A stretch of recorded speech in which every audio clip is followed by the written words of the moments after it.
When Ethan Miller walked into his kitchen at 6:15 a.m., he expected burnt toast and leftover coffee. What he found instead was his CEO, barefoot, confident, and flipping pancakes like she owned the place. Lena Hartwell wasn't supposed to be here. She wasn't supposed to know where he lived. And she definitely wasn't supposed to be wearing his college t-shirt. One look at her calm, knowing smile told him everything. His carefully controlled life was about to detonate. Stay with me until the end of this story, because what happens next will change everything you thought you knew about second chances.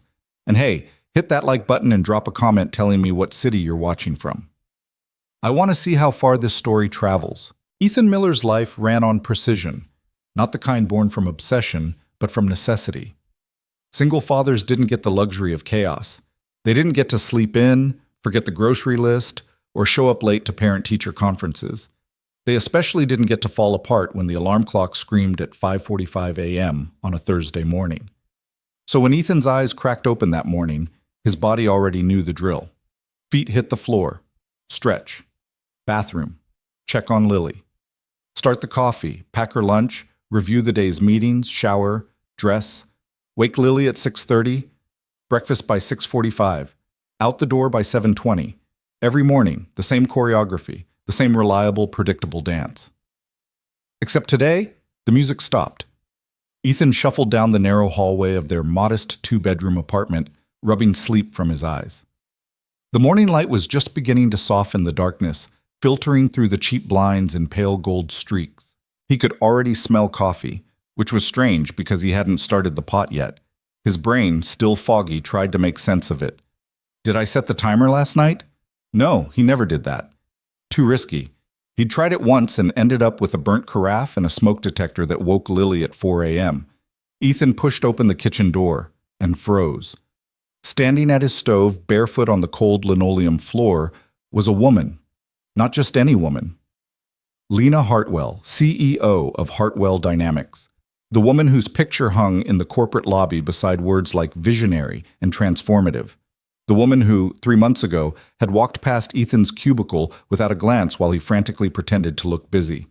She was here, in his kitchen, wearing faded gray sweatpants and an old college t-shirt he'd forgotten he owned, University of Michigan, class of 2012, with a coffee stain near the hem that no amount of washing had ever removed. Her dark hair, usually swept into a flawless knot for board meetings, hung loose around her shoulders. She wasn't wearing makeup, no heels, no power suit, just presence. That inexplicable force that made boardrooms go silent and investors reach for their checkbooks. And she was flipping pancakes. "Good morning, Ethan," she said without turning around. Her voice was warm, casual, as if this were the most natural thing in the world. "Coffee's ready. I made it the way you like it. 2 sugars, splash of cream, none of that fancy nonsense." Ethan's mouth opened, closed, opened again. No sound came out. Lena glanced over her shoulder, a small smile playing at the corner of her lips. "You might want to breathe. Standing there like a statue won't help either of us." His voice cracked. He cleared his throat, tried again. "What? How?" "Full sentences, Ethan. I know you're capable of them. I've read your emails." She slid a pancake onto a plate with the ease of someone who'd done this 1,000 times. The spatula moved with confidence. No hesitation, no second guessing. Ethan's brain finally kicked into gear, flooding him with fragments of memory. The gala. Last night. The Hartwell Dynamics annual investor gala. The one his manager had insisted he attend even though he'd wanted nothing more than to stay home with Lily and watch Encanto for the 47th time. He remembered the ballroom, the chandelier light, the too-tight tie, the speech Lena had given about innovation and courage, the way she'd looked at him across the room, directly at him, while talking about untapped potential. He remembered the bar, the conversation, her laugh when he'd accidentally called the hors d'oeuvres fancy crackers, the way she'd listened when he talked about Lily, really listened, not with the polite nod of someone waiting for their turn to speak. And then the memories got hazy. Wine, more conversation. Her hand on his arm, the elevator, his apartment door, the couch, her lips, the breathless confession that she'd been watching him for months, that she saw something in him no one else did. "Oh God," Ethan whispered. "Eloquent." Lena turned off the stove and faced him fully, leaning against the counter with her arms crossed. "For what it's worth, you were significantly more articulate last night." Heat flooded Ethan's face. "Ms. Hartwell, Lena." Her tone was firm but not unkind. "After last night, I think we can drop the formalities, don't you?" "This is insane." Ethan ran both hands through his hair, a nervous habit he'd never managed to break. "You're my boss. You're the CEO. You're you, and I'm just a brilliant analyst whose proposal could save this company millions," Lena finished. She picked up 2 mugs of coffee, crossed the small kitchen, and handed one to him. Their fingers brushed. The contact sent a jolt up his arm. A single father who reorganized the entire procurement system in his spare time because he was bored?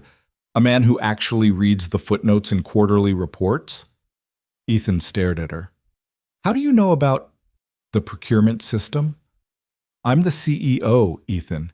I make it my business to know when someone in my company is working 3 levels above their job description." She took a sip of coffee, her eyes never leaving his. "Your manager, Marcus, took credit for it at the last executive meeting, submitted it under his name. I let him. Wanted to see what you'd do." The words hit like a physical blow. "You knew?" "I know everything that happens in my company." Lena's voice was matter of fact, but there was steel beneath it. "Marcus is a parasite, competent enough to avoid getting fired, not competent enough to actually innovate. He's been coasting on other people's work for years." "Then why haven't I fired him?" Lena smiled, but it wasn't warm. It was the smile of a chess player 3 moves from checkmate. "Because I wanted to see who had the spine to fight back. Most people just accept it, swallow their anger, stay quiet, keep their heads down." "I have a daughter," Ethan said quietly. "I can't afford to make waves." "I know, Lily, 7 years old, loves dinosaurs and wants to be a paleontologist. Allergic to shellfish, reads at a 5th grade level even though she's in 2nd grade. Lena tilted her head slightly. "You packed her lunch last night, turkey sandwich, no mayo, apple slices, and those organic fruit snacks she likes. It's in the fridge." The coffee mug shook in Ethan's hand. "How do you—" "I pay attention, Ethan. It's what I do." Lena set down her mug and stepped closer. Not threatening, but deliberate. "Last night wasn't a mistake. It wasn't impulse. It wasn't too much wine and poor judgment. Then what was it?" "A decision." Her eyes, deep brown, sharp as cut glass, held his. "I've been watching you for 6 months. Ever since you sent that email to Marcus about the supply chain inefficiencies, the one he ignored. I had my assistant pull it from the server." Ethan's heart hammered against his ribs. "That was internal. That was brilliant."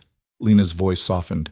"It was brilliant, Ethan, and it was wasted on a middle manager who wouldn't recognize innovation if it filed a formal complaint with HR." "Why are you telling me this?" The question came out barely above a whisper. "Because at 9 a.m. this morning, Marcus is going to walk into his office and find a termination notice. And at 9:30, you're going to receive an email offering you his position, with a significant raise in a corner office." The kitchen tilted. Ethan grabbed the counter to steady himself. "You can't, that's not—" "I can. I am. And before you spiral into a panic about ethics and propriety, know that Marcus's termination has nothing to do with you and everything to do with 3 years of documented mediocrity and one very expensive mistake he made last quarter that I've been waiting to use." Lena's expression was calm, controlled. "The promotion is yours because you earned it.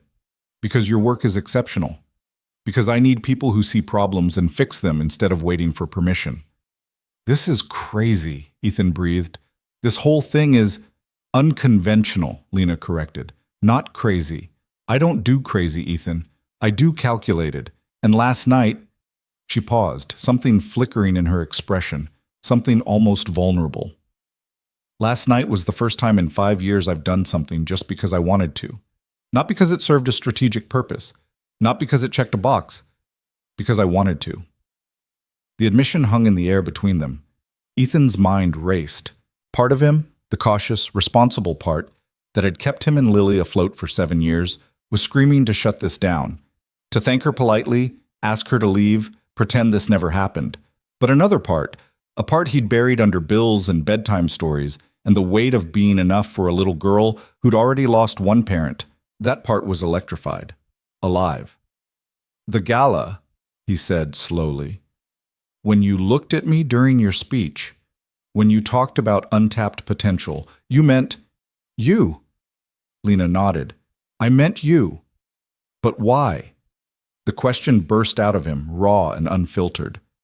"I'm nobody.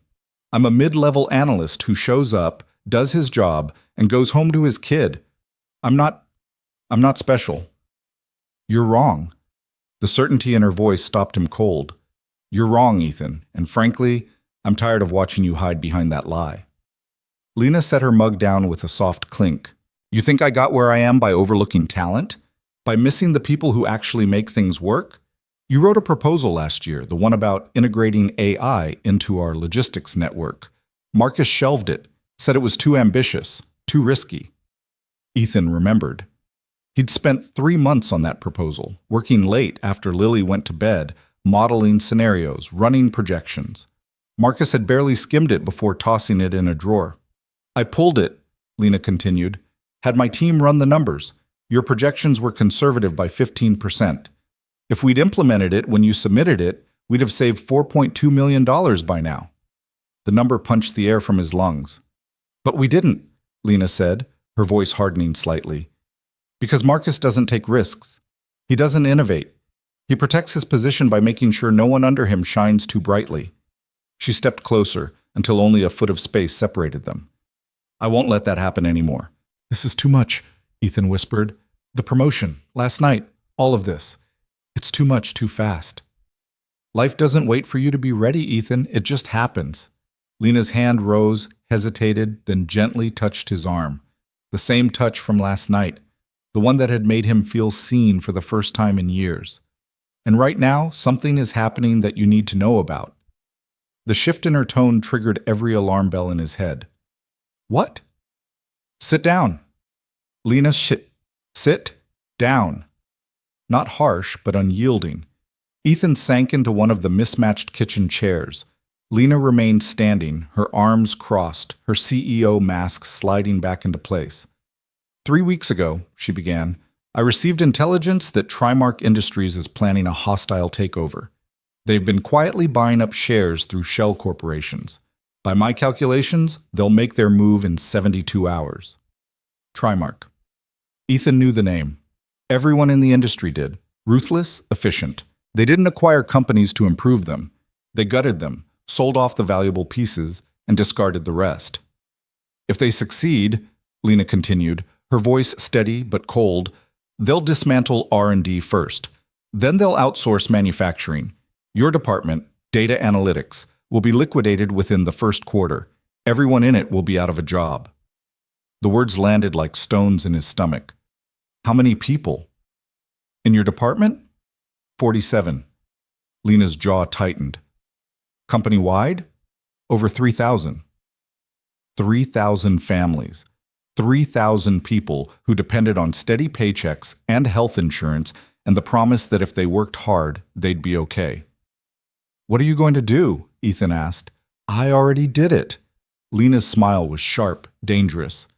At 3 a.m. this morning, I finalized the acquisition of Trimark Industries. Ethan's brain stuttered. You, what? I bought them. She said it like she was discussing the weather. Spent the last 2 weeks liquidating personal assets, calling in favors, leveraging every connection I've built over 15 years. As of 3:47 a.m., Hartwell Dynamics owns 61% of Trimark Industries. That's impossible. A deal like that takes months. Lawyers, regulatory approval, due diligence. I'm very good at my job, Ethan. Lena's eyes glittered. And I have very expensive lawyers who are also very good at theirs. He tried to process it. Failed. Why are you telling me this? Because the board meets in Paris in 4 days. They're going to want to know what I plan to do with Trimark. And I'm going to tell them we're integrating their logistics network using the system you designed. She leaned down, her hands on the table, her face level with his. I need you in that room with me. I need you to present your proposal to the board. to show them that Hartwell Dynamics doesn't just survive hostile takeovers. We turn them into opportunities. Ethan's mind reeled. I can't. Paris is. I have Lily. I can't just leave. I know. Which is why my assistant already contacted your sister. Emma, right? Lives in Ann Arbor? She said she'd be happy to watch Lily for a few days. We'd leave Sunday, be back by Wednesday night. You contacted my sister? Ethan's voice rose. You, without asking me. I asked if she was available for childcare this week. I didn't tell her why. I didn't tell her where you'd be. Lena's voice remained calm. I'm not a monster, Ethan. I'm just efficient. This is insane. He shot to his feet, the chair scraping loudly against the floor. All of this, you can't just rearrange my life because you decided. I'm not rearranging your life. I'm offering you a chance to step into the one you should have had years ago. Lena didn't back away, didn't flinch. You can say no. You can tell me to leave. You can go into work today and pretend this never happened. Marcus will still be fired. You'll still get the promotion.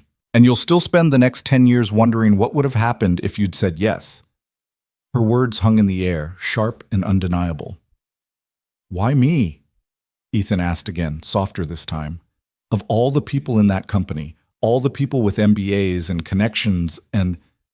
Because you see things others don't, Lena interrupted. Because when everyone else was focused on quarterly profits, you were thinking 5 years ahead. Because you care about the work, not the credit. She paused. And because last night, when I asked you what you'd do if you weren't afraid, you told me the truth. Ethan's breath caught. He remembered the wine, the dim light of the hotel bar, the way she'd looked at him when she'd asked the question. I'd build something that mattered, he'd said, something that outlasted me, something Lily could be proud of. You remember, Lena said softly. I remember. Then you remember what I told you after. Her voice dropped, intimate. That I'd spent 10 years at the top of this company, and I was tired of being surrounded by people who only told me what I wanted to hear. That I was tired of people who saw me as a title instead of a person. You said you were lonely, Ethan whispered. I am. The admission was stark, unguarded. I'm very good at running a company, Ethan. I'm exceptional at strategy and negotiation and making the hard calls. But I'm very, very bad at letting people in, at trusting anyone to see me as something other than the woman in the power suit making 7 figures. Last night, you saw me. Lena's hand rose to his face, her palm warm against his cheek. And I saw you. Not the analyst. Not the single dad trying to hold it together, just you. The kitchen was silent, except for the hum of the refrigerator and the distant sounds of the city waking up outside. Ethan's mind was a war zone. Logic battled with desire. Caution wrestled with possibility. I need time, he finally said. It's too much. I need to think. You have until Sunday at 6 p.m. That's when our flight leaves. Lena lowered her hand but didn't step back. But Ethan, I need you to understand something. This isn't charity. This isn't me rescuing you. This is me asking you to stand beside me because I believe in what you can do, and because I need someone I can trust. Trust. He nearly laughed. You barely know me. I know you show up early and stay late. I know you've never missed a deadline. I know you coach Lily's soccer team even though you hate sports.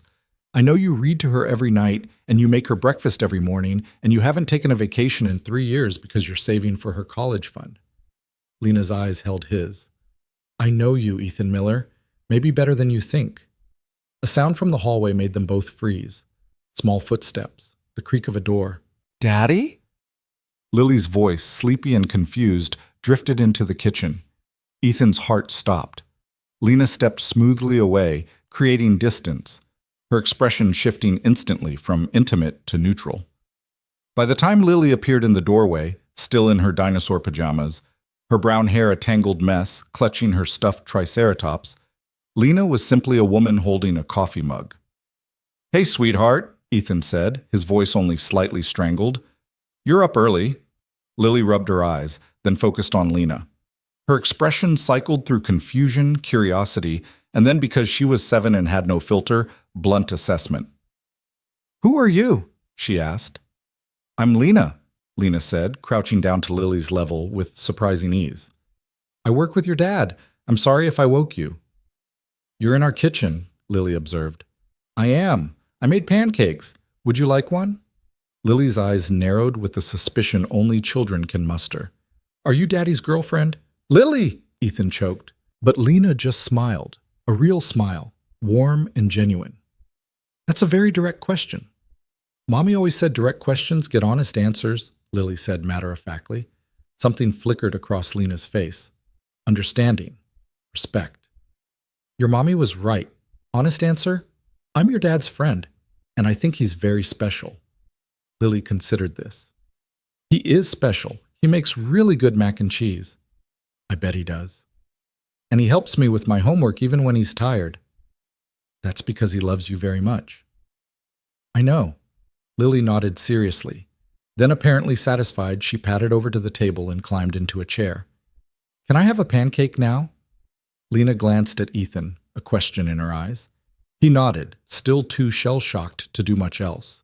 Within minutes, Lily was happily demolishing a pancake drowning in syrup, while explaining in elaborate detail the differences between herbivorous and carnivorous dinosaurs. Lena listened with what appeared to be genuine interest, asking questions that made Lily light up. Ethan watched them, his heart doing complicated things in his chest. This was surreal. His CEO was in his kitchen feeding his daughter pancakes while discussing the Cretaceous period. This was his life now, apparently. Daddy? Lily said suddenly, syrup on her chin. Yeah, sweetie? Is Miss Lena going to stay for breakfast? Ethan looked at Lena. Lena looked back, something soft in her expression. If that's okay with your dad, Lena said. It's okay, Lily declared before Ethan could respond. We have enough pancakes. And just like that, the decision was made. They ate breakfast together. The three of them in that tiny kitchen with its chipped counters and the leaky faucet Ethan kept meaning to fix. Lena asked Lily about school. Lily asked Lena if she liked dinosaurs. She did, apparently, though she preferred velociraptors to triceratops, which sparked a vigorous debate. Ethan just tried to keep breathing. At 7:15, Lily scampered off to get dressed for school, leaving Ethan and Lena alone again. She's wonderful, Lena said softly. She is. Ethan stared at his coffee, unable to meet her eyes. She's everything. I know. If I do this, if I go to Paris, he forced himself to look up. I need to know Lily's okay. That's non-negotiable. Emma will take excellent care of her, and we'll be back in 3 days, 4 at most. Lena's voice was steady. I wouldn't ask you to do this if I didn't believe it was worth it. And after? Ethan asked. After Paris, after the presentation, what happens to... He gestured vaguely between them. This? I don't know, Lena admitted. I don't have a plan for this part. I'm used to having plans. Me too. They stood there, two people who'd built their lives on control and predictability, staring at the chaos they'd created. I should go, Lena finally said. Before Lily comes back and asks more questions we're not ready to answer. Yeah. But neither of them moved. Sunday, Lena said. 6 p.m. I'll send you the details. I haven't said yes. But you haven't said no. She smiled, small, almost shy. That's enough for now. She crossed to the door, then paused, looking back at him. For what it's worth, Ethan, last night was the best decision I've made in 5 years. Whatever happens next, I don't regret it. And then she was gone, slipping out of his apartment as quietly as she'd appeared, leaving only the faint scent of her perfume and a stack of dirty dishes. Ethan stood in his kitchen, surrounded by the evidence of the impossible morning. Pancakes, coffee mugs, the lingering warmth of a conversation that had turned his world inside out. Daddy! Lily's voice called from her room. I can't find my blue shirt. Real life demanding his attention, grounding him. He took a breath. Then another. And for the first time in 7 years, Ethan Miller let himself imagine what might happen if he stopped playing it safe. The thought terrified him. It also made him feel more alive than he had in years. The office felt different. Ethan noticed it the moment he stepped through the glass doors of Hartwell Dynamics at 8:47 a.m. The receptionist, Maria, who usually greeted him with a distracted nod, looked up sharply, her eyes widening for just a fraction of a second before she smiled. A real smile, not the corporate autopilot version. "Good morning, Mr. Miller?" Mr. Miller. Not Ethan.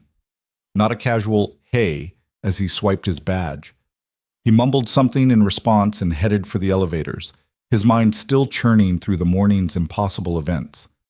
Lena's face across his kitchen table. Lily's innocent question. The weight of a decision he hadn't yet made pressing down on his shoulders like a physical thing. The elevator doors opened on the 7th floor, his floor, the realm of cubicles and fluorescent lights and the perpetual hum of computers processing data nobody would ever read. He wove through the maze toward his desk, a corner spot he'd claimed 3 years ago because it had a sliver of a window view. "Ethan!" He turned to find Jennifer Park, the senior analyst who sat 2 rows over, practically jogging toward him. Her usually calm demeanor had cracked, replaced by something between excitement and panic. "Have you heard?" she asked, her voice dropping to a stage whisper that somehow carried across half the floor. "Heard what?" "Marcus." Jennifer's eyes were huge behind her glasses. "Security escorted him out 20 minutes ago. Box of personal items, the whole 9 yards. People are saying he's fired." Ethan's stomach dropped. Lena hadn't been bluffing. Of course she hadn't been bluffing. Lena Hartwell didn't make idle threats. But some part of him had still half believed this morning was a fever dream. "What happened?" he asked, trying to sound appropriately shocked. "Nobody knows for sure. HR isn't saying anything, just that his employment was terminated effective immediately." Jennifer leaned closer. "But Sarah in legal told me there was some issue with expense reports, like serious issue. Fraud, maybe?" The pieces clicked together. Lena had mentioned Marcus making an expensive mistake last quarter. She'd been building a case, documenting everything, waiting for the perfect moment to strike. "Wow," Ethan managed. "That's wow." "Right?" Jennifer shook her head. 10 years with the company, and just like that, gone. Makes you think, like anyone could be next. "Yeah." She patted his shoulder sympathetically. "Anyway, we're all supposed to have a department meeting at 10, new management announcement or something." Her expression shifted, becoming almost sympathetic. "Hang in there, okay? I know you and Marcus had your issues." She walked away before Ethan could respond, leaving him standing in the middle of the office, surrounded by the buzz of gossip and speculation. His phone vibrated in his pocket, a text from an unknown number. "Meeting at 10. Conference room B. Don't be late. LH." Of course. Lena had his number. She probably had everyone's numbers, probably had their social security numbers and blood types too. Ethan made it to his desk and sank into the chair, staring at his computer screen without seeing it. Around him, the office continued its usual morning rhythm, keyboards clicking, phones ringing, the coffee machine in the break room gurgling out its questionable brew. But nothing was usual. Nothing would ever be usual again. Ethan Miller?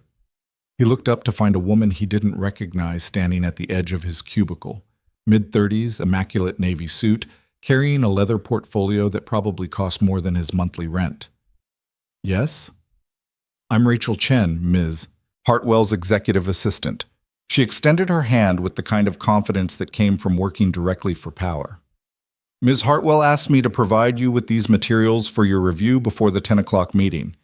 She placed the portfolio on his desk with the reverence usually reserved for sacred texts. Ethan stared at it. "What is this?" "Background on the Trimark acquisition, financial projections for the integration proposal, and a preliminary agenda for the Paris board meeting." Rachel's expression was perfectly neutral, perfectly professional. "Ms. Hartwell thought you'd want time to prepare." The words hit him like cold water. This was real. This was actually happening. "I haven't," he started, then stopped. Couldn't exactly tell the CEO's assistant that he hadn't agreed to any of this. "Thank you. Ms. Hartwell also wanted me to remind you that discretion is important." Rachel's voice dropped slightly. "The Trimark acquisition won't be public knowledge until the board meeting. She trusts you understand the sensitivity of this information." "Of course." Rachel nodded once, crisp and efficient. If you have any questions, my contact information is on the inside cover.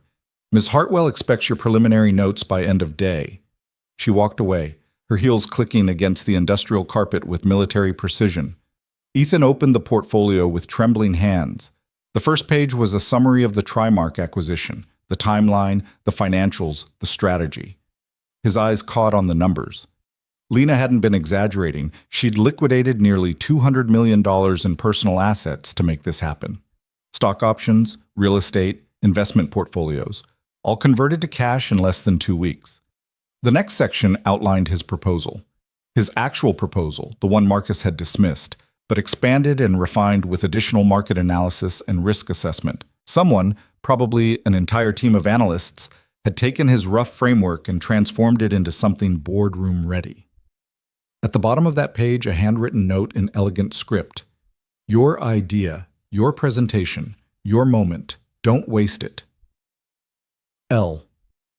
His chest tightened. "Hey, Ethan?" David Martinez, the junior analyst who sat across from him, was peering over the cubicle wall. "You okay, man? You look like you've seen a ghost." "I'm fine," Ethan said automatically, closing the portfolio. "Just surprised about Marcus." "Yeah, wild, right?" David's expression was gleeful in the way people get when drama happens to someone else. "Though, between you and me, Guy was a jerk. Remember when he took credit for your logistics optimization thing?" Ethan's jaw tightened. "I remember." "Well, karma's a—" David caught himself, glancing around to make sure no one from HR was listening. "Anyway, maybe whoever replaces him will actually appreciate the people doing the real work, you know? Maybe." The morning crawled by with agonizing slowness. Ethan tried to focus on his usual tasks, reviewing data sets, updating models, responding to emails, but his mind kept drifting back to the portfolio, to Lena's note, to the impossible choice sitting in front of him like a live grenade. At 9:45, people started migrating toward Conference Room B. Ethan joined the flow, the portfolio tucked under his arm, his heart hammering against his ribs. The conference room was already packed when he arrived. Analysts, project managers, team leads, everyone from the data analytics department crammed into a space designed for maybe 20 people. The air was thick with anxiety and speculation. Ethan found a spot along the back wall, trying to be invisible. At precisely 10 a.m., the door opened. Lena Hartwell walked in, and the room fell silent. She was different from this morning. Gone were the sweatpants and bare feet. Now she wore a charcoal suit that probably cost more than Ethan's car. Her hair swept back in that severe knot he recognized from company photos. Her heels added 3 inches to her already commanding height. She carried herself like someone who owned not just the room, but the building, the city, possibly the entire world. Rachel Chen followed a step behind, tablet in hand, expression unreadable. "Good morning," Lena said. Her voice carried effortlessly across the crowded room. "I'll keep this brief. As you're all aware, Marcus Torres's employment with Hartwell Dynamics was terminated this morning for violations of company policy and fiduciary responsibility. The details are confidential, but I want to be clear. This decision was based on documented evidence of misconduct spanning multiple years." The room was so quiet, Ethan could hear his own breathing. "Effective immediately," Lena continued, "the data analytics department will report directly to senior leadership while we conduct a search for new management. In the interim, I'll be personally overseeing critical projects and strategic initiatives." Murmurs rippled through the crowd. The CEO personally overseeing their department? That never happened. Lena's eyes swept the room, landing on faces, reading reactions. When her gaze passed over Ethan, it lingered for just a heartbeat longer than necessary. No one else seemed to notice. "I want to be transparent with all of you," she said. "Hartwell Dynamics is entering a period of significant change. We're facing challenges that will require innovation, adaptability, and courage. I need people who are willing to think beyond their job descriptions, who see problems as opportunities." She paused, letting the words sink in. "To that end, I'm implementing a new initiative. We're calling it the Innovation Collective. It's a cross-departmental team focused on developing and implementing transformative solutions to our most pressing challenges." Lena's expression was unreadable. "I'm personally selecting the initial members. If you're chosen, you'll receive notification by end of day. This is an opportunity to work directly with senior leadership, to have your ideas heard and implemented at the highest levels of this company. The room buzzed with energy. This was unprecedented. Junior analysts didn't get FaceTime with the CEO. They didn't get to work on high-level strategy. One more thing, Lena said, her voice cutting through the noise. Excellence is non-negotiable. Mediocrity is expensive. If you're not willing to challenge yourself, to push beyond what's comfortable, this isn't the place for you. We're building something here, something that matters, and I need people who understand what that means. She scanned the room one more time. Questions? Silence. No one dared speak. Good. Get back to work. She walked out, Rachel trailing behind her like a shadow. The room erupted the moment the door closed. Everyone talking at once, voices overlapping in a cacophony of speculation and excitement. Ethan slipped out before anyone could corner him, his mind reeling. Back at his desk, he opened the portfolio again, this time reading every page carefully. The proposal was brilliant. He could admit that objectively. It leveraged AI and predictive analytics to optimize supply chain management across both Hartwell and Trimark's networks, creating efficiencies that would save millions while actually improving service quality. It was ambitious, risky, the kind of thing that could either revolutionize the industry or fail spectacularly. It was exactly what he dreamed of building when he'd first started in this field, back before Lily, before Sarah got sick, before life had taught him that dreams were expensive and responsibility was heavy. His phone buzzed. Another text from the unknown number. Read it? He typed back, yes. The response came immediately. And? Ethan stared at the screen, his thumb hovering over the keyboard. Finally, it's good, really good. It's yours. Your vision. I just helped with the math. This could fail. It could. Or it could change everything. His hands shook slightly as he typed, why me? You could have anyone. The response took longer this time. Long enough that Ethan wondered if she'd gotten pulled into a meeting, if she'd reconsidered, because everyone else wants to tell me what I want to hear. You told me the truth, even when it was uncomfortable, even when it could have cost you. I need that. The company needs that. Another message followed. I need you, not your deference, not your fear, you. Ethan closed his eyes, his heart doing complicated gymnastics in his chest. A shadow fell across his desk. He looked up to find Jennifer standing there, her expression curious. You okay? She asked. You've been staring at your phone for like 5 minutes. Fine, just processing everything. It's a lot, right? She perched on the edge of his desk, lowering her voice. The innovation collective thing. People are already making bets on who gets picked. Yeah? Smart money's on you, actually. Jennifer smiled. You're like the only person in this department who actually reads the quarterly reports. Plus, you've got that whole logistics optimization thing that Marcus tried to steal. Ethan's throat tightened. I didn't think anyone noticed that. Are you kidding? Everyone noticed. She shrugged. Marcus was vindictive. Nobody wanted to make waves, but we all knew it was your work. Thanks, he managed. Jennifer stood, straightening her blazer. Anyway, if you get picked for this collective thing, you'll kill it. You're one of the good ones, Ethan. She walked away, leaving him alone with his thoughts and the portfolio and the weight of a decision that seemed to grow heavier by the minute. At 4:47 p.m., an email appeared in his inbox. Sender, L.Hartwell. At hartwelldynamics.com. Subject, Innovation Collective. Initial assignment. His hand trembled as he clicked it open. Mr. Miller, you have been selected as a founding member of the Innovation Collective.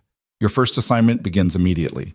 Prepare a comprehensive presentation of your logistics integration proposal for delivery to the Board of Directors in Paris, France, on January 23rd. Flight details and accommodation information are attached. You will depart Sunday evening and return Wednesday night. Rachel Chen will coordinate all logistics and provide necessary support. This is not optional. This is an opportunity. Don't waste it. Regards, Lena Hartwell, CEO, Hartwell Dynamics. The email was professional, formal, completely appropriate for internal company communication. But at the very bottom, barely visible in light gray text, almost like an afterthought, I believe in you. Ethan read those 4 words over and over until they blurred. His phone rang. Emma, his sister. Hey, he answered, trying to sound normal. Okay, spill. Emma's voice was sharp with curiosity. I got a very polite, very vague call from some assistant asking if I could watch Lily Sunday through Wednesday. What's going on? It's a work thing. A work thing. Emma's tone made it clear she wasn't buying it. You haven't traveled for work in 3 years. What kind of work thing? Ethan closed his eyes. A big one. Important. I can't really talk about it. Ethan James Miller, you're killing me here. I know. I'm sorry. It's complicated. Emma was quiet for a moment, then softer. Is this a good thing? Like, good for your career? I think so. Maybe. I don't know yet. But it's important enough that you're willing to leave Lily for a few days. It wasn't a question. Yeah. Then I'll watch her. Of course I'll watch her. He could hear the smile in her voice. She can help me with my pottery class. Last time she was here, she made that bowl that's currently holding my keys. Relief flooded through him. Thank you, really, Just promise me something, Emma interrupted. What? Whatever this is, don't sabotage yourself. Don't talk yourself out of it because you're scared or because you think you don't deserve it. Her voice was fierce. Sarah would want you to take this chance, whatever it is. The mention of his late wife hit like a punch to the chest. Sarah, who'd fought cancer for 2 years with such grace and courage. Sarah, who'd made him promise in those final weeks that he'd keep living, that he wouldn't just exist for Lily's sake. I miss her, he whispered. I know, but she'd be so pissed if you let fear keep you small. Ethan laughed, watery and broken. Yeah, she would. So don't. Do the thing. Take the chance. Come back and tell me all about it over terrible wine and good cheese. Deal. After he hung up, Ethan sat at his desk for a long time, watching the sun set through the narrow window, painting the city in shades of gold and amber. At 6:15 p.m., most of the office had cleared out. The cleaners were making their rounds, vacuum cleaners humming in the distance. Ethan's computer pinged with a new message. Not email this time. The company's internal chat system. L. Hartwell. Still here? He typed, yes. L. Hartwell. Conference room B, now. His heart rate kicked up. He grabbed the portfolio and made his way through the empty office, his footsteps echoing in the silence. The conference room door was closed. He knocked softly. Come in? Lena sat at the head of the table, her jacket draped over the chair behind her. Her shirt sleeves rolled up to her elbows. Papers and laptops covered the surface in front of her. She looked tired, the kind of bone-deep exhaustion that came from carrying too much for too long. Close the door, she said without looking up. He did. Sit. He sat, choosing a chair 3 seats away. Safe distance, professional distance. Lena finally looked at him, her dark eyes assessing. You got the email? Yes. And I don't know how to do this. The words burst out before he could stop them. I don't know how to stand in front of a board of directors and convince them to trust me. I don't know how to present to people who've been doing this longer than I've been alive. I don't... Stop! Lena's voice was sharp, not angry, but commanding. Do you believe in the proposal? Yes. Do you understand the analysis, the projections, the implementation strategy? Yes, but then you know how to do this. She leaned forward, her intensity palpable. You're not selling them on you, Ethan. You're showing them a solution to a problem. You're demonstrating value. That's all this is. That's not all this is, he countered. This is my career, my future, my daughter's stability. If you fail, you'll still have your job. You'll still have your promotion. You'll still have options. Lena's expression softened slightly. But you won't fail. You can't know that. I can, because I've watched you work for 6 months. I've seen how you think, how you solve problems, how you refuse to settle for good enough when excellent is possible. She stood, moving around the table until she was standing beside his chair. You're afraid. That's normal, but don't let fear make you forget who you are. Ethan looked up at her. This woman who'd somehow seen him when he'd spent years trying to be invisible. Who am I? Someone brilliant, she said simply. Someone capable. Someone who deserves more than he's allowed himself to want. The air between them felt charged, electric. Sunday, Ethan said quietly. If I do this, if I go to Paris, what happens when we get back? Lena's expression shifted, something vulnerable flickering across her face. I don't know. I've been asking myself the same question all day. That's not very CEO of you, not having a plan. No, she agreed, a small smile tugging at her lips. It's terrifying, actually. They stood there, the empty office stretching out around them, the city lights beginning to glow through the windows. I need you to understand something, Lena said finally. Last night wasn't strategy. This morning wasn't manipulation. I'm not asking you to Paris because I want to control you or because I have some ulterior motive. Then why? Because for the first time in 5 years, I met someone who made me remember what it feels like to be seen. Not as a title, not as a bank account, just seen. She reached out, her fingers brushing his hand where it rested on the table. And because I think you need to remember that too. Ethan's breath caught. Go home, Lena said softly, stepping back, reestablishing distance. Spend the weekend with Lily. Read the materials. Think about what you want to say to the board. And on Sunday, she paused. On Sunday, decide if you're ready to stop hiding. She gathered her things efficiently, professionally, the CEO mask sliding back into place. At the door, she stopped, looking back at him. For what it's worth, Ethan, I'm glad it was you.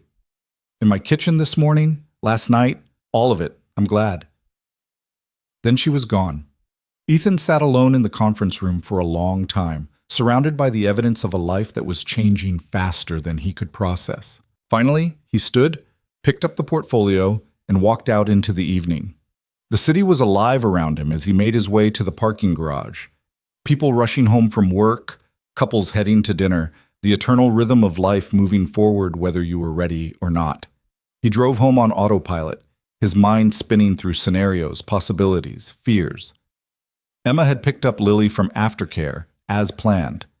When he walked into the apartment, he found them on the couch, Lily curled against her aunt's side, watching some nature documentary about marine life. Daddy! Lily scrambled off the couch and launched herself at him.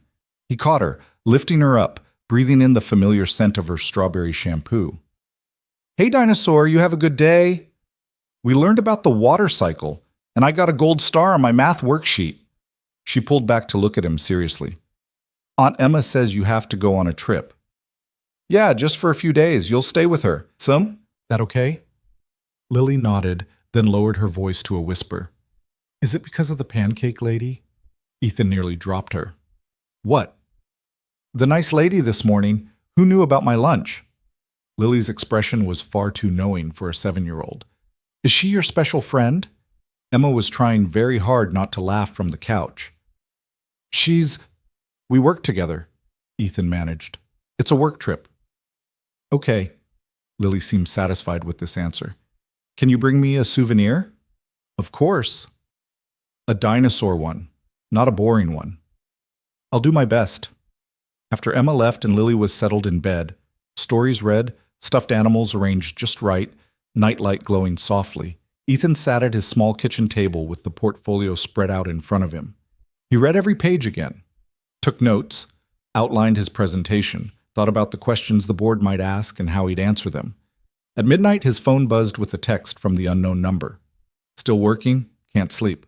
Nervous? Terrified. A pause, then, good. That means you care. Does it get easier? The fear? No, you just get better at functioning despite it. Ethan smiled despite himself. That's not very reassuring. I'm not here to reassure you. I'm here to push you. Why? The response took a while. When it came, it made his chest tight. Because no one ever pushed me. And I spent 10 years wishing someone had. He stared at those words for a long time before typing. Thank you. For what? For seeing me. For believing I could do this. For pancakes. The pancakes were good, weren't they? They really were. Get some sleep, Ethan. Sunday comes fast. Good night, Lena. Good night. Ethan set down the phone and looked around his small apartment, at the dinosaur drawings on the fridge, at Lily's backpack hanging by the door, at the life he'd built from scratch after Sarah died, small, safe, predictable. And then he looked at the portfolio, at the presentation that could change everything, at the chance to become more than he'd allowed himself to be. He thought about Lena's words, about not wasting opportunities, about being seen. He thought about Sarah's voice in those final days. Promise me you'll keep living, really living. And slowly, with trembling hands and a heart that felt like it might burst from his chest, Ethan Miller began to believe that maybe, just maybe, he was ready to try. Saturday morning arrived with the kind of winter sunlight that made everything look sharper, clearer, like the world had been scrubbed clean overnight.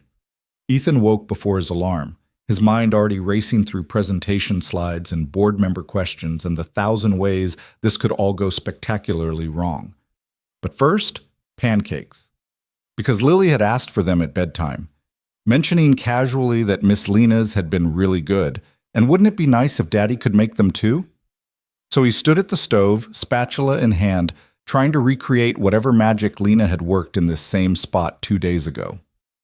The batter sizzled as it hit the hot pan, forming irregular circles that looked nothing like the perfect golden discs she'd produced.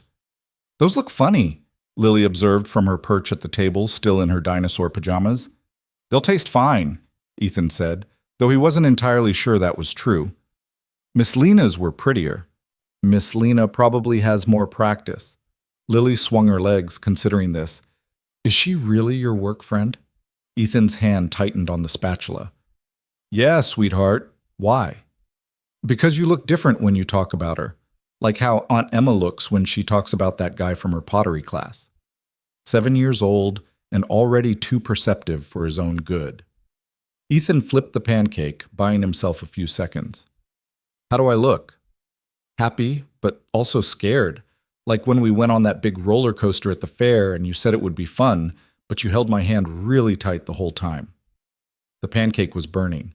Ethan rescued it, sliding it onto a plate with slightly more force than necessary. "That's pretty accurate, actually. Are you going on a roller coaster for work?" "Something like that." Lily accepted her pancake, misshapen and slightly crispy around the edges, and drowned it in syrup with the enthusiasm only children possess. "Will you be brave?"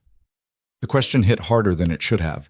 Ethan sat down across from her, his own breakfast forgotten. "I'm gonna try." "Good." She took a huge bite, syrup dripping down her chin. "Mommy always said being brave doesn't mean you're not scared. It means you do the thing even when you are scared." Ethan's throat closed up. Sarah had said that. Had said it to Lily during doctor's visits and treatments and all those terrible, endless hospital days. Had said it to him in the quiet moments when they both knew how this story would end. "Your mom was right," he managed. "I know." Lily nodded seriously. "She was right about a lot of things. Like how you're the best daddy in the whole world even when you burn pancakes." He laughed, broken and wet. "These aren't burned, they're rustic." "They're burned, but I love them anyway." The day passed in a blur of normal weekend activities that felt anything but normal. Park time with Lily, where she climbed everything climbable and demanded he watch her go down the slide approximately 47 times. Grocery shopping, where she snuck dinosaur-shaped chicken nuggets into the cart when she thought he wasn't looking. Laundry, dishes, the endless maintenance of life that continued regardless of career-altering decisions looming on the horizon. But underneath it all, anxiety hummed like a live wire. Every time his phone buzzed, his heart jumped. Every quiet moment, his mind spiraled back to the presentation, to Paris, to Lena's face in his kitchen, and the impossible choice she'd placed in front of him. By Saturday evening, after Lily was asleep, Ethan had rehearsed his presentation so many times the words had lost all meaning. He stood in his living room, laptop balanced on the coffee table, speaking to an audience of empty air and furniture that didn't care about logistics integration or supply chain optimization. His phone rang at 9:47 p.m., unknown number. His pulse kicked up. "Hello? You're practicing right now, aren't you?" Lena's voice was warm, amused. "How did you?" "Because I know you, And because when I'm nervous, I do the exact same thing, over-prepare until the content becomes white noise. Ethan sank onto the couch, suddenly exhausted. I sound like an idiot. Every time I run through it, it sounds worse. That's normal. By the 15th rehearsal, everything sounds terrible. He heard rustling on her end, like she was settling into a chair. Want to know a secret? Yes? The board doesn't care about perfection. They care about confidence, about vision. You could stumble over half your words, and if you believe in what you're saying, they'll believe it too. I'm not good at confidence. You're better at it than you think. You just apply it to the wrong things. You're confident about Lily's schedule, about your analysis, about fixing problems no one else sees. This isn't different. This is completely different. No, it's the same thing, just with higher stakes and better shoes. She paused. Are you packed? Not yet. Ethan. I know. I'll pack tonight. You'll need a suit, something good. Rachel emailed you the dress code details. I saw. He hadn't owned a good suit in years.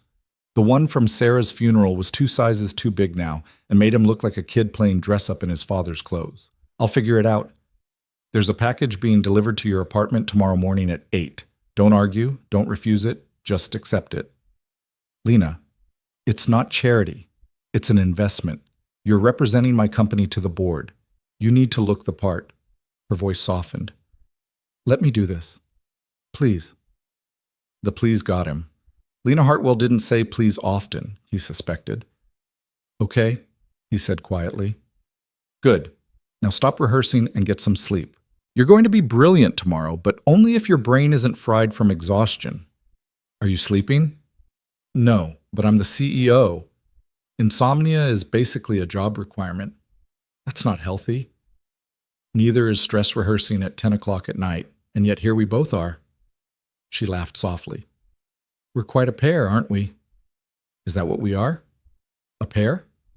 The question hung in the air between them, heavy with implications neither of them had fully examined. I don't know, Lena admitted, but I know I like talking to you at 10 o'clock at night when I should be sleeping, and I know that matters. It does matter. So let it matter. Stop overthinking everything. Just let it be what it is. What is it? Something new. Something I didn't plan for. Something that scares me in ways hostile takeovers never do. She took a breath. Something I don't want to lose. Ethan's chest felt tight. Lena, sleep, Ethan. We'll have time to figure this out. After Paris. After the presentation. After all the big, terrifying things that seem so important right now, but probably won't matter nearly as much as we think they do. And if they do matter, then we'll handle it. Together. The certainty in her voice steadied something loose inside him. That's what partners do. After they hung up, Ethan sat in the dark living room for a long time, turning the word over in his mind. Partners. Not boss and employee. Not CEO and analyst. Partners. Sunday morning arrived with the inevitability of fate. The package Lena promised showed up at exactly 8 o'clock, delivered by a courier who made Ethan sign 3 different forms. Inside was a suit that probably cost more than his monthly salary. Charcoal gray, perfectly tailored, with a crisp white shirt and a tie in deep blue that somehow managed to look both professional and approachable. There was a note tucked into the jacket pocket in Lena's handwriting. You'll do great. Trust yourself the way I trust you. See you at the airport. L. Emma arrived at 10 to pick up Lily, her eyes bright with curiosity that she was clearly struggling to contain. So, she said, watching as Lily stuffed her favorite stuffed animals into her overnight bag. Paris. Paris, Ethan confirmed, with your boss. For work. Right, work. Emma's smile was knowing. Work that requires designer suits and multiple days in the most romantic city in the world. It's a business trip. Uh-huh. And I'm the Queen of England. She lowered her voice as Lily disappeared into her room to grab one more dinosaur. Ethan, I haven't seen you this simultaneously terrified and excited since you asked Sarah to marry you. That's different, is it? He didn't have an answer for that. Lily emerged with approximately 15 stuffed animals, which Emma gently negotiated down to 3. They went through the usual departure routine: hugs, promises to call every night, reminders about vegetables, and bedtimes that Emma would definitely ignore. At the door, Lily grabbed his hand, her small face serious. "Daddy?" "Yeah, sweetheart?" "When you're being brave on the roller coaster, remember I'm proud of you, even if you scream the whole time." He pulled her into a fierce hug, breathing in her strawberry shampoo smell, memorizing the weight of her in his arms. "I love you, dinosaur." "Love you more." She pulled back, grinning. "And bring me something cool from Paris, like a tiny Eiffel Tower, or a baguette, or a French dinosaur if they have those." "I'll see what I can find." After they left, the apartment felt too quiet. Ethan moved through it mechanically, double-checking his bag, his documents, his passport, everything he needed to transform from single dad to business professional in the space of a plane ride. At 4:30 p.m., his phone buzzed with a text from Rachel Chen. "Car will arrive at your location at 5 p.m. Flight departs at 8:15. Ms. Hartwell will meet you at the executive lounge." The car, because of course there was a car, a sleek black sedan with leather seats and a driver who treated him with the kind of deference usually reserved for people far more important, arrived exactly on time. Ethan climbed in, his suit bag draped carefully over his arm, his laptop bag clutched in his other hand like a shield. The airport was chaos, as airports always were on Sunday evenings. Families returning from vacations, business travelers starting their weeks, the eternal churn of humanity moving from one place to another. But the driver led him past all of it, through a discreet side entrance to a lounge Ethan had walked past 100 times but never entered. The executive lounge was a different world, quiet, elegant, populated by people who wore expensive watches and spoke in low voices about mergers and markets. Ethan felt immediately out of place, like a kid who'd wandered into the wrong party. "Mr. Miller." He turned to find Rachel Chen rising from a leather armchair, tablet in hand, expression professionally neutral. "Mrs. Hartwell is in the conference room finalizing some details. She asked me to get you settled. Can I get you anything? Coffee? Water?" "I'm fine, thank you." Rachel nodded, then led him through the lounge to a small private room where Lena sat at a table, phone pressed to her ear, her free hand gesturing emphatically even though whoever she was talking to couldn't see her. "I don't care what their timeline is," she was saying, her voice sharp. "We own them now, which means they operate on our timeline. Make it clear." A pause. "Good. Send me the final terms by tomorrow morning. Paris time." "Yes. Thank you." She hung up and looked at Ethan, her expression shifting immediately from corporate steel to something warmer. "You made it. Did you think I wouldn't? I thought you might talk yourself out of it somewhere between your apartment and here." She stood, straightening her jacket. Navy today, perfectly tailored, making her look every inch the CEO. "But I'm glad you didn't." They stood there for a moment, the air between them charged with everything they hadn't said, hadn't addressed, hadn't figured out. "Nice suit," Lena said finally, her lips quirking. "Someone with excellent taste picked it out." "They must be very smart." "Terrifying, actually, but smart." She laughed, and some of the tension bled out of the room. "Ready for this? Not even a little bit?" "Good answer. Overconfidence gets people killed in boardrooms." She gathered her things with efficient movements. "The flight is 8 hours. I have work to do, and you should sleep if you can. We land at 11 a.m. local time, which gives us the afternoon to prepare. The board meeting is Monday at 9. "Tomorrow," Ethan said, his stomach dropping. "Tomorrow," Lena confirmed. "But tonight, we rest. Reset. Show up fresh." The flight was unlike anything Ethan had experienced. First class on an international route meant seats that reclined into actual beds, flight attendants who knew Lena by name, and food that bore no resemblance to the sad sandwiches he remembered from the one time he'd flown to a conference in Chicago. Lena worked for the first 3 hours, laptop open, fingers flying across the keyboard with single-minded focus. Ethan tried to review his presentation notes, but found himself watching her instead. The slight furrow between her brows when she concentrated, the way she absently tucked a strand of hair behind her ear, the occasional soft curse when something on the screen displeased her. "You're staring," she said without looking up. "Sorry." "Don't be sorry, just tell me what you're thinking." I'm thinking that I still can't quite believe this is happening, that I'm on a plane to Paris with Lena Hartwell to present to a board of directors. He paused. That 4 days ago, my biggest concern was whether Lily's science project would survive the bus ride to school. Lena closed her laptop, giving him her full attention. And now? Now I'm wondering if I'm about to make the biggest mistake of my life or the best decision I've ever made. Could be both. That's not reassuring. I'm not here to reassure you, remember? I'm here to push you. She shifted in her seat, turning to face him more fully. Can I tell you something? Of course. When I took over as CEO 5 years ago, I was 32 years old, the youngest person to ever hold the position at Hartwell Dynamics. The board fought it. Half the executive team threatened to quit. Everyone said I was too young, too inexperienced, too female. Her smile was sharp. So I worked twice as hard as anyone else, proved myself over and over, made the company more profitable than it had ever been. And you know what I learned? What? That no amount of success fills the hole that comes from spending every day trying to prove you deserve to be in the room, from never letting anyone see weakness or doubt or fear, because the moment you do, they'll use it against you. She looked at him steadily. I don't want that for you, Ethan. I don't want you to spend the next 5 years wondering if you're good enough. You are, right now, as you are. His throat felt tight. How do you know? Because I've spent 6 months watching you be brilliant without even trying. Because you solve problems out of genuine curiosity, not because you need the credit. Because you care about the work itself, not what it can get you. She reached across the space between them, her hand covering his. That's rare.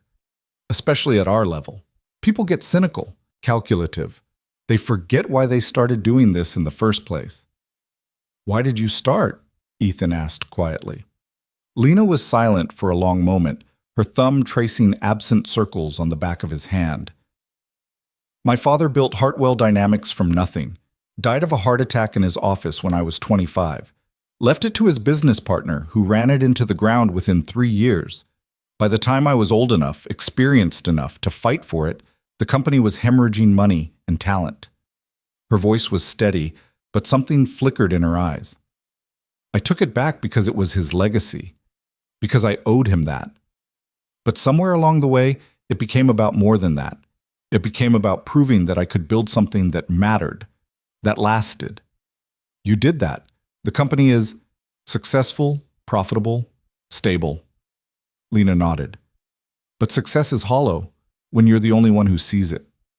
When there's no one to share it with who understands what it cost. She met his eyes.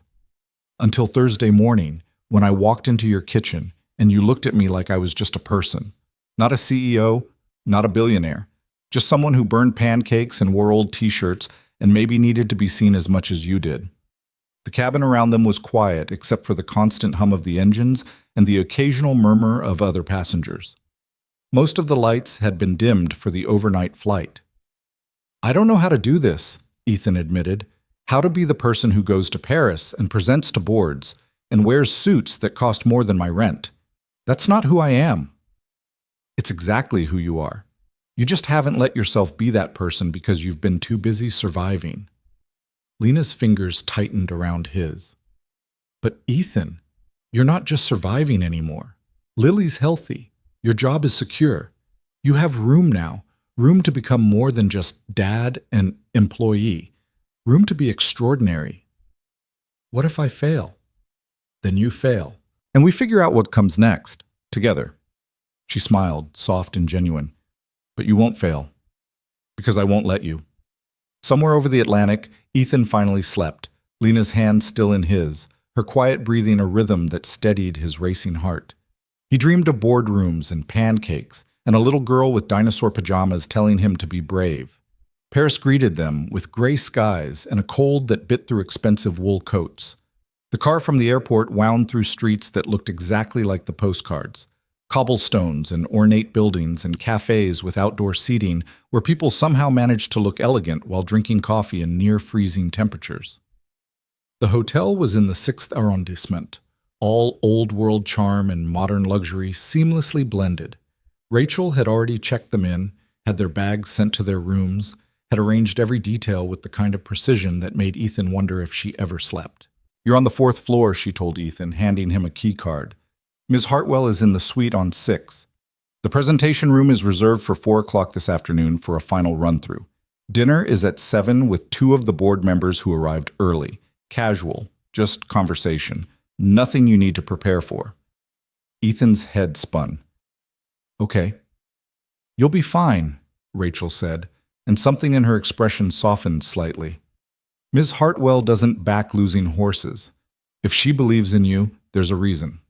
His room was absurdly nice, bigger than his living room at home, with floor-to-ceiling windows overlooking a small park. Ethan stood there for a moment, trying to reconcile this reality with the one where he'd been making burnt pancakes in a cramped kitchen just 36 hours ago. His phone buzzed. "Lena. Settle in, sleep if you can, meet in the lobby at 3:45. He tried to nap, but his brain wouldn't shut off.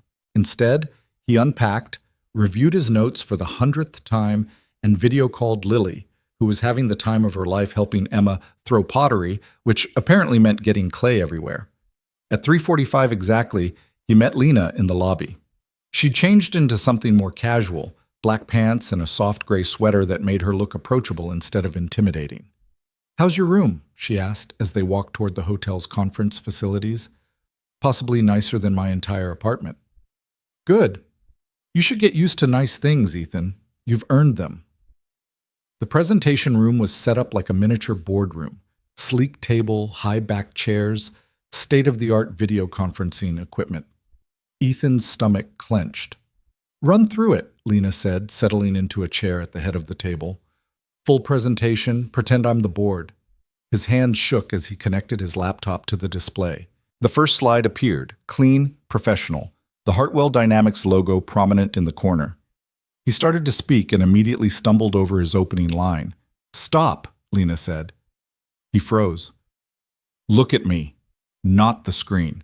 Tell me what this proposal does. Not like you're reciting a script, like you're explaining it to someone who genuinely wants to understand." Ethan took a breath and started again. This time he focused on her face, on the way she listened with complete attention, and slowly the words came easier. He walked through the analysis, the projections, the implementation strategy. He explained why this mattered, why it would work, why it was worth the risk. When he finished, Lena was silent for a long moment. "Well?" he asked, anxiety crawling up his spine. "That was perfect." "Really?" "Really. You were confident, clear, passionate. That's what the board needs to see." She stood, moving around the table toward him. "You know this material better than anyone in that room will tomorrow. Trust that. What if they ask something I don't know? Then you say, 'I don't know, but I'll find out.' Honesty is better than bullshit every single time." She stopped directly in front of him. "You've got this, Ethan. I know you don't believe it yet, but you will. Tomorrow, when you're standing in that room and they're all listening to you, you'll believe it." Dinner that night was at a restaurant that probably didn't have prices on the menu because, if you had to ask, you couldn't afford it. 2 board members, Richard Chen, a silver-haired man who'd been with the company for 20 years, and Margaret Okonkwo, a sharp-eyed woman who'd made her fortune in tech before joining Hartwell's board, joined them. Ethan expected an interrogation but got conversation instead. They asked about his background, his daughter, his thoughts on the industry. Richard told stories about Lena's father. Margaret talked about her grandchildren. It was only as dessert arrived that Richard leaned back in his chair and said casually, "So Lena tells us you've got a proposal that's going to save us millions and revolutionize our supply chain. No pressure." Ethan nearly choked on his wine. "Richard," Lena said with a warning tone, but she was smiling. "I'm curious," Margaret added, her dark eyes intelligent and assessing. "What makes you think you can fix problems that have stumped our logistics team for years?" It was a test. Ethan recognized it immediately. He set down his wine glass and met her gaze steadily. "Because I'm not trying to fix old problems. I'm reframing them. The logistics team has been focused on optimization within existing systems. My proposal builds a new system entirely, one that leverages predictive AI to anticipate issues before they become problems." "Ambitious," Richard observed. Yes, but achievable. The technology exists. The data infrastructure exists. What's been missing is someone willing to take the risk of implementation. And you think you're that someone? Margaret's tone was neutral, giving nothing away. I think I'm someone who sees the potential and isn't afraid of the work it'll take to realize it. Ethan felt something settle in his chest, some kernel of certainty he hadn't known was there. And I think the cost of not trying is higher than the risk of failure. Margaret and Richard exchanged a look. Then Margaret smiled. I like him, Lena. Where have you been hiding this one? In the data analytics department, apparently, under a manager too stupid to recognize talent. Marcus? Richard laughed. Finally cut him loose, did you? 3 days ago. Should have done it years ago. The rest of the dinner passed in a blur of good food and better conversation. By the time they said goodnight, Ethan's head was spinning and his chest felt lighter than it had in days. In the hotel lobby, Lena touched his arm gently. See, you belonged at that table. They were nice. They were honest. There's a difference. She paused, something uncertain crossing her face. Do you want to have a drink? In my suite? I know it's late, but I'm too wired to sleep and… Yes, Ethan said before she could finish. Yes, I'd like that. Her suite was ridiculous. 2 stories, floor-to-ceiling windows overlooking the Seine, furniture that belonged in museums. Lena poured them both scotch from a crystal decanter and led him to the window. I never get tired of this view, she said softly, no matter how many times I come here for work. Something about this city makes everything feel possible. Is that why you chose Paris for the board meeting? Partly. Also because the numbers work better with the European time zones. She sipped her drink. But mostly because if you're going to take a leap of faith, you should do it somewhere beautiful. They stood in comfortable silence, watching the lights of the city shimmer on the dark water below. Thank you, Ethan said quietly. For what? For this. All of it. For seeing something in me I couldn't see in myself. Lena turned to face him, her expression serious. I need you to understand something, Ethan. Tomorrow, when you walk into that boardroom, you're not doing this for me. You're doing it for you. Because you deserve this opportunity. Because your ideas matter. Because you're brilliant and capable. And you've spent too long hiding behind fear and responsibility. I'm still scared. Good. Fear means you care. Just don't let it paralyze you. She set down her glass and stepped closer. And when you're standing there tomorrow, feeling like you don't belong, remember that I chose you. Not because I felt sorry for you. Not because I wanted something from you, but because I genuinely believe you're the best person for this. For all of it. All of it. His voice was barely a whisper. The presentation. The promotion. The partnership. She paused, her hand rising to touch his face gently. Whatever this is between us that we're both too scared to name. Ethan's heart was hammering so hard he was sure she could hear it. What if I mess it up? The presentation or this? Then we figure it out. Together. That's what I keep trying to tell you. You're not alone anymore. You don't have to carry everything by yourself. He closed his eyes, leaning into her touch, letting himself feel the full weight of her words. Tomorrow, Lena said softly, you're going to walk into that boardroom and you're going to show them exactly who Ethan Miller is. Not the guy who hides in cubicles and lets other people take credit. Not the single dad who's too afraid to want more. The person you actually are. Brilliant, visionary, worth listening to. What if that person fails? He won't. But even if he did, I'd still be here. Right here. Believing in him.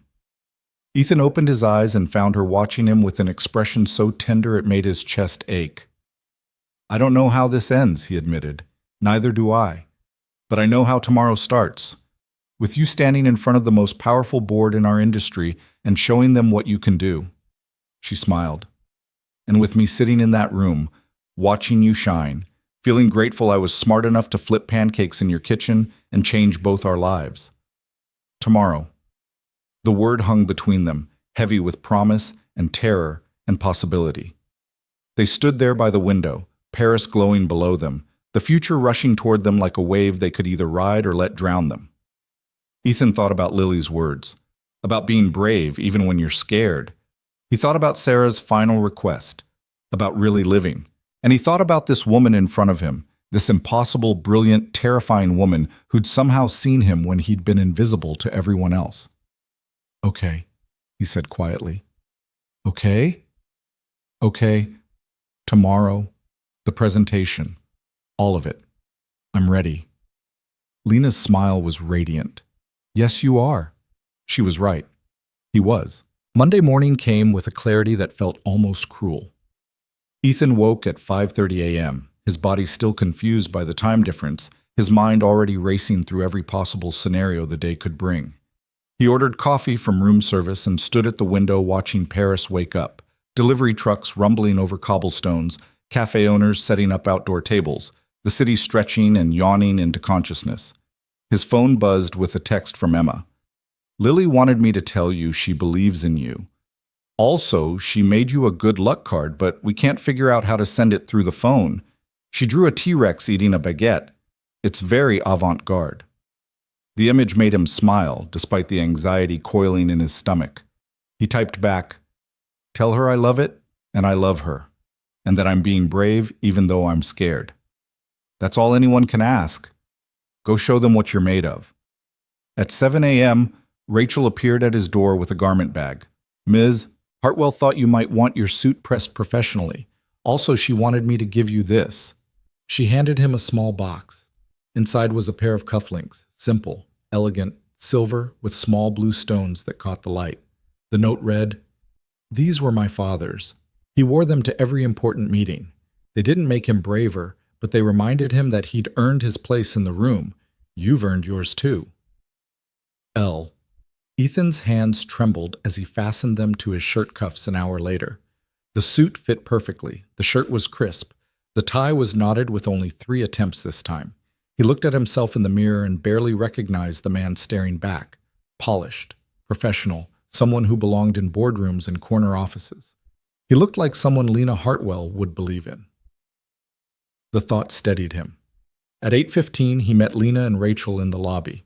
Lena wore a navy suit that was all sharp lines and quiet power, her hair swept back severely, her expression unreadable.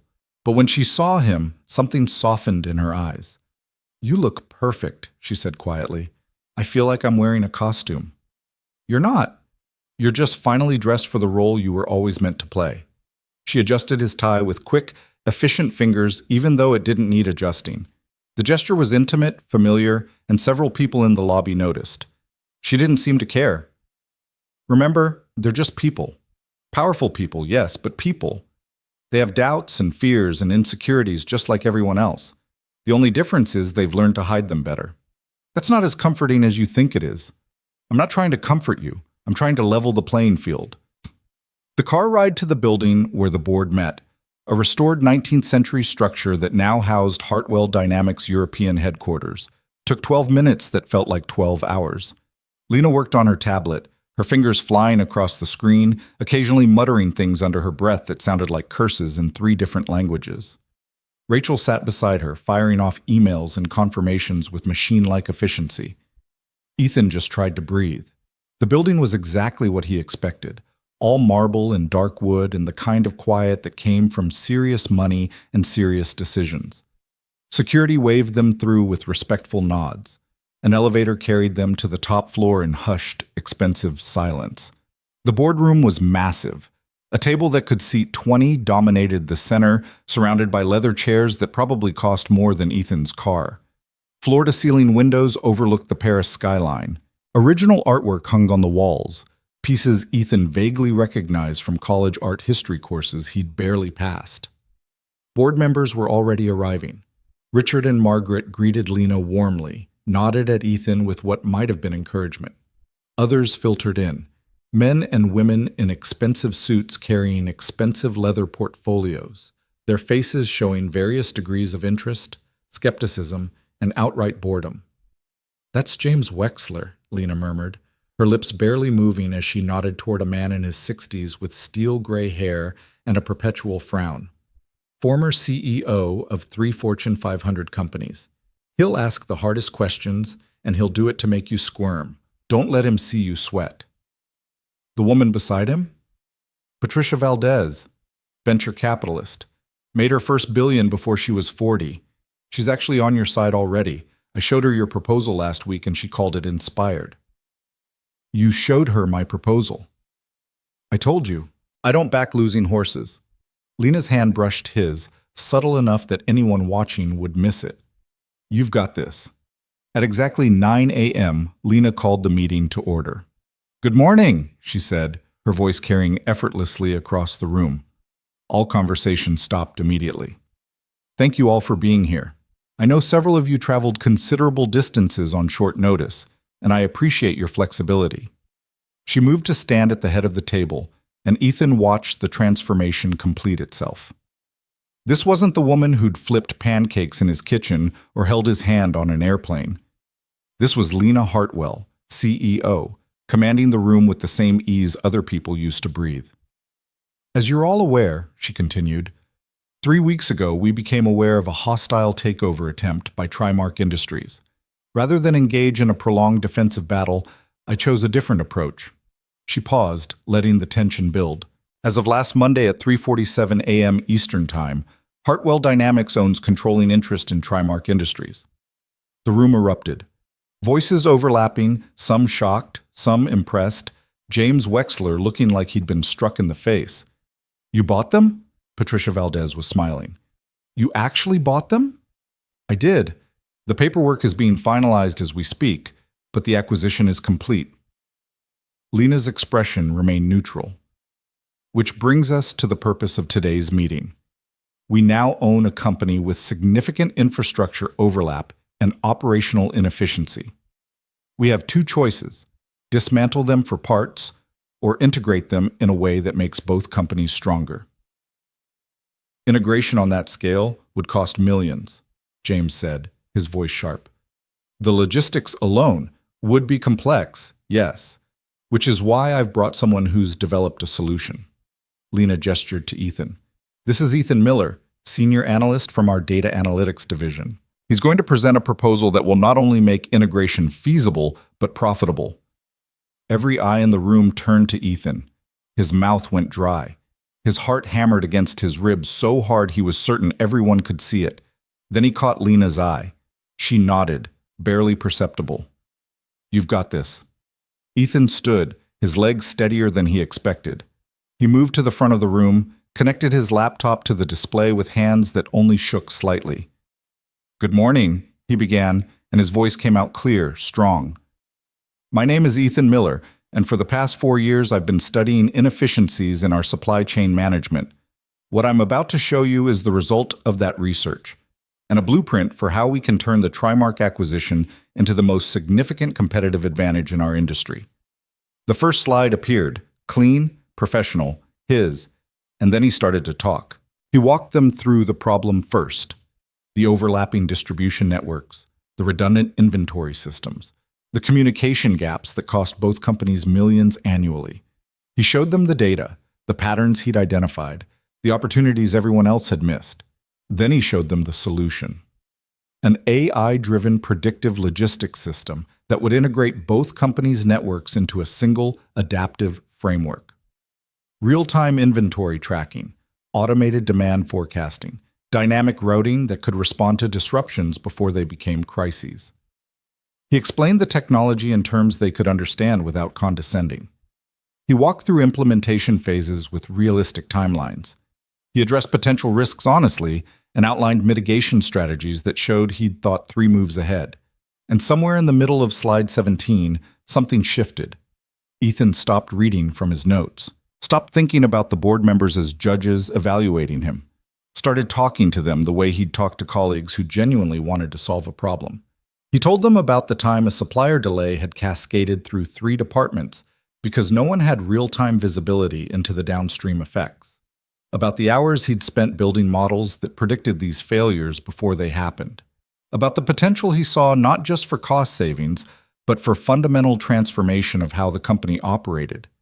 He talked about his daughter, about wanting to build something that would still matter when she was old enough to understand what her father did for a living, about believing that business could be both profitable and purposeful.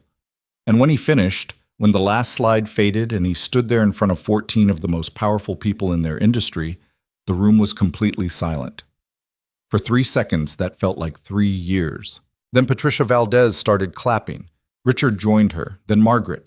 Then one by one, the rest of the board followed until the room filled with applause that made Ethan's ears ring and his eyes sting. "Well," James Wexler said, and even he looked impressed. "That was unexpected." "Questions?" Lena asked, and there was something in her voice, pride maybe, or vindication. The questions came fast. Technical details about the AI algorithms, financial projections for year 3, risk assessments for supply chain disruptions during integration, timeline concerns, staffing requirements. Ethan answered every single one. Not perfectly.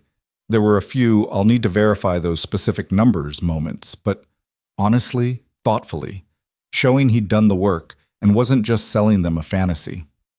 Patricia leaned forward, her intelligent eyes sharp. "This level of integration, you'd essentially be creating a new operating model for both companies. That's not just logistics. That's cultural transformation." "Yes," Ethan agreed, "which is why implementation needs to be phased and why change management is built into every stage. You can't just drop new technology on people and expect them to adapt.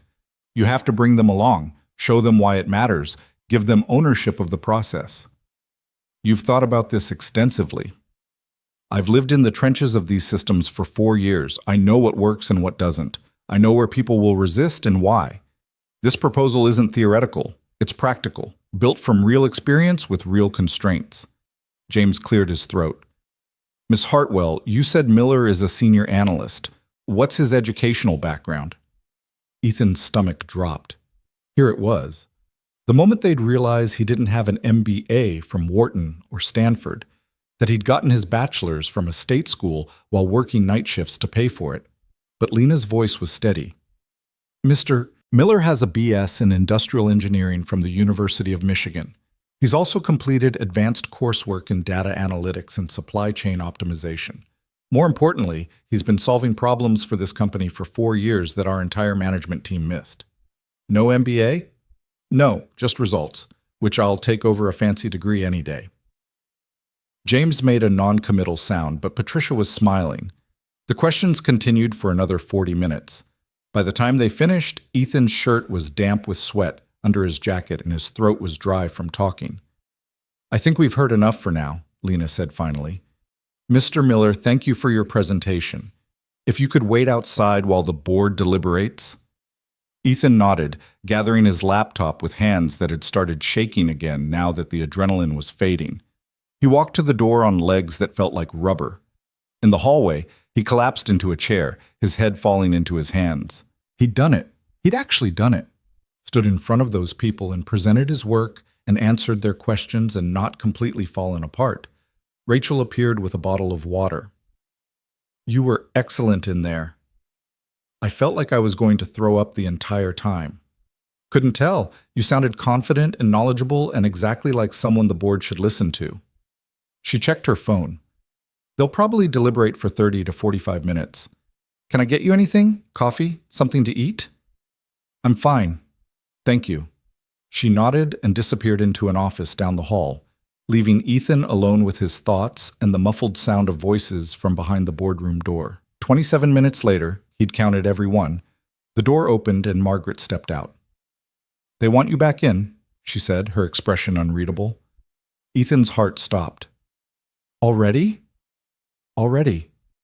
She smiled then, small but genuine. "Breathe, Miller. You did good." He walked back into the boardroom on shaking legs.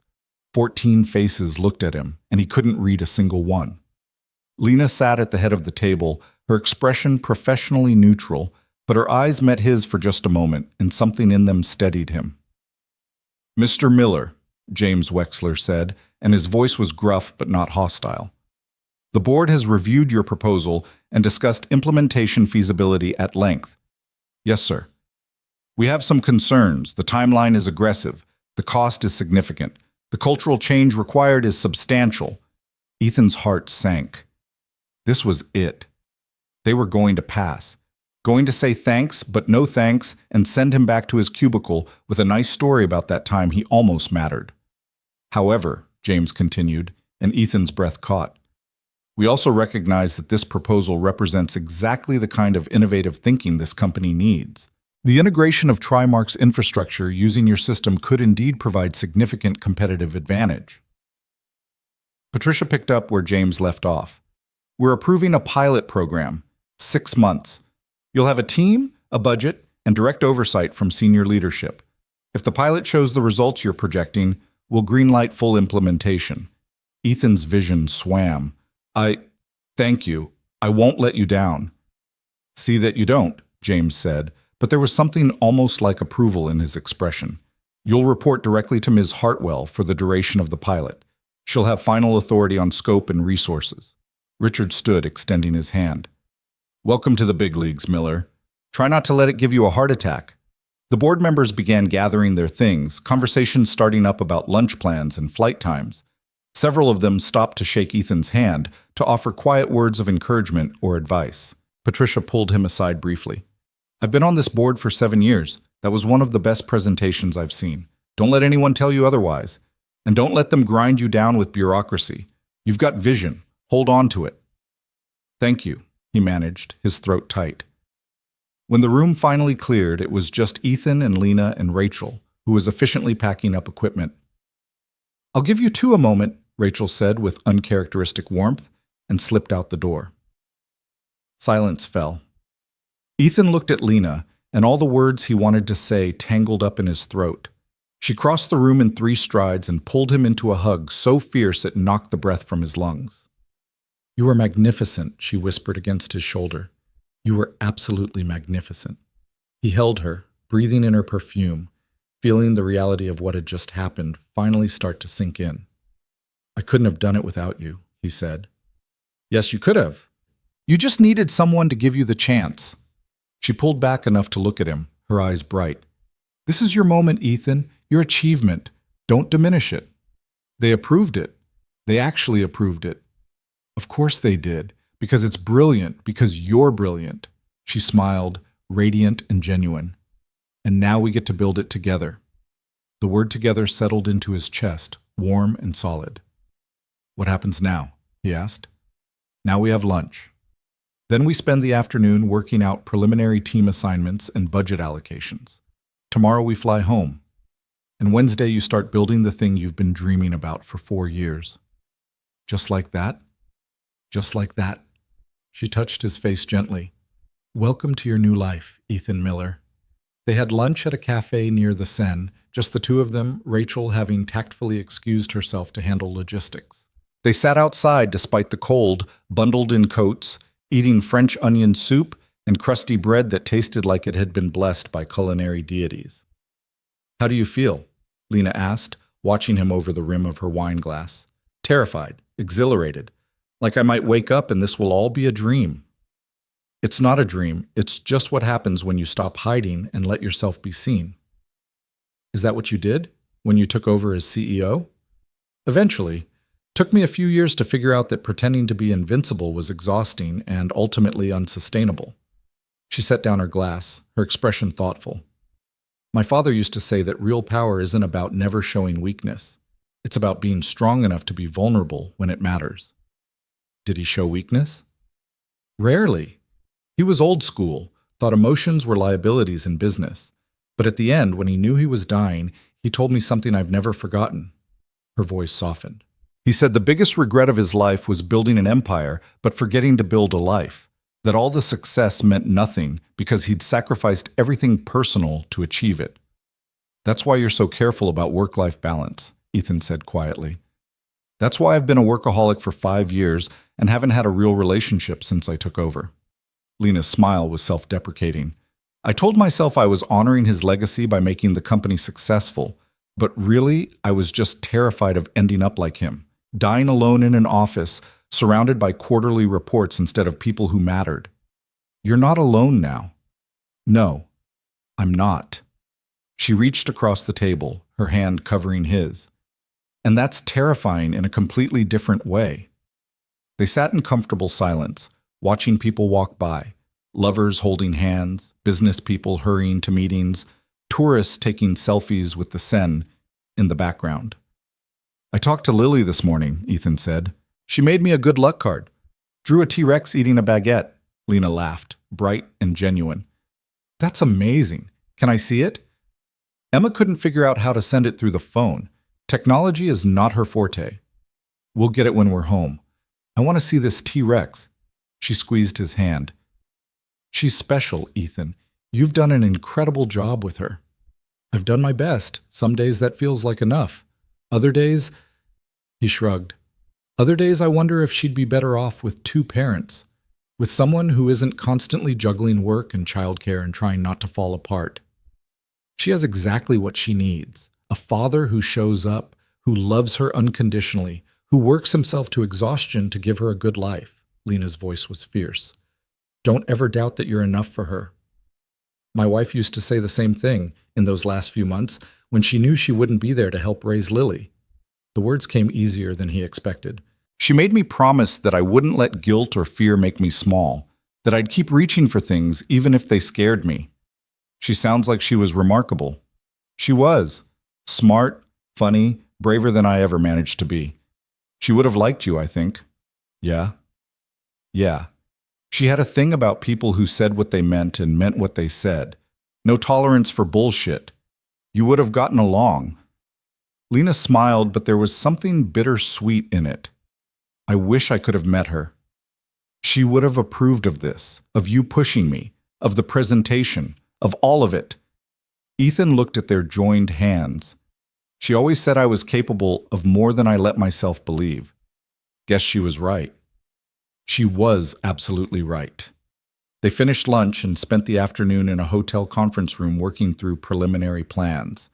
Lena brought in two of her senior directors via video conference to discuss team composition and resource allocation. Ethan found himself speaking with growing confidence about staffing needs and implementation phases and risk mitigation strategies. By the time they finished at 7 p.m., he had a core team identified, a budget approved, and a timeline that was ambitious but achievable. How does it feel? Lena asked as they walked back to the hotel through streets glowing with evening light. Being the person in charge instead of the person doing the work someone else takes credit for? Weird. Good. Also, absolutely terrifying. You'll get used to it, and you'll be great at it. She stopped walking, turning to face him on a quiet side street where the noise of the city felt distant. Ethan, I need to ask you something. Okay. What do you want this to be? Us. This thing we keep dancing around but not naming. His heart kicked against his ribs. What are my options? Honesty. That's your only option. She stepped closer, her breath misting in the cold air between them. I'm not good at this. At letting people in. At trusting that they won't leave or betray me or decide I'm too much work. My track record with relationships is abysmal. I prioritize work over everything else. I'm controlling and demanding, and I have unreasonably high standards for basically everything. That's quite a sales pitch. I'm not trying to sell you on anything. I'm trying to be honest about what you'd be getting into. She paused, her eyes searching his. But I also know that when I'm with you, I feel less alone than I've felt in 5 years. That you make me want to be better at this whole being human thing. And that the thought of going back to how things were before you walked into my life makes me feel hollow. Ethan took a shaky breath. I'm a single dad. Lily comes first, always. I can't do spontaneous. I can't do last-minute travel plans or late nights out unless I have childcare arranged weeks in advance. My life is scheduled down to 15-minute increments. I'm terrible at romance. I haven't dated anyone since my wife died because the idea of letting someone into our little world terrified me. And now? Now I'm still terrified, but I'm also... He reached for her hand, lacing their fingers together.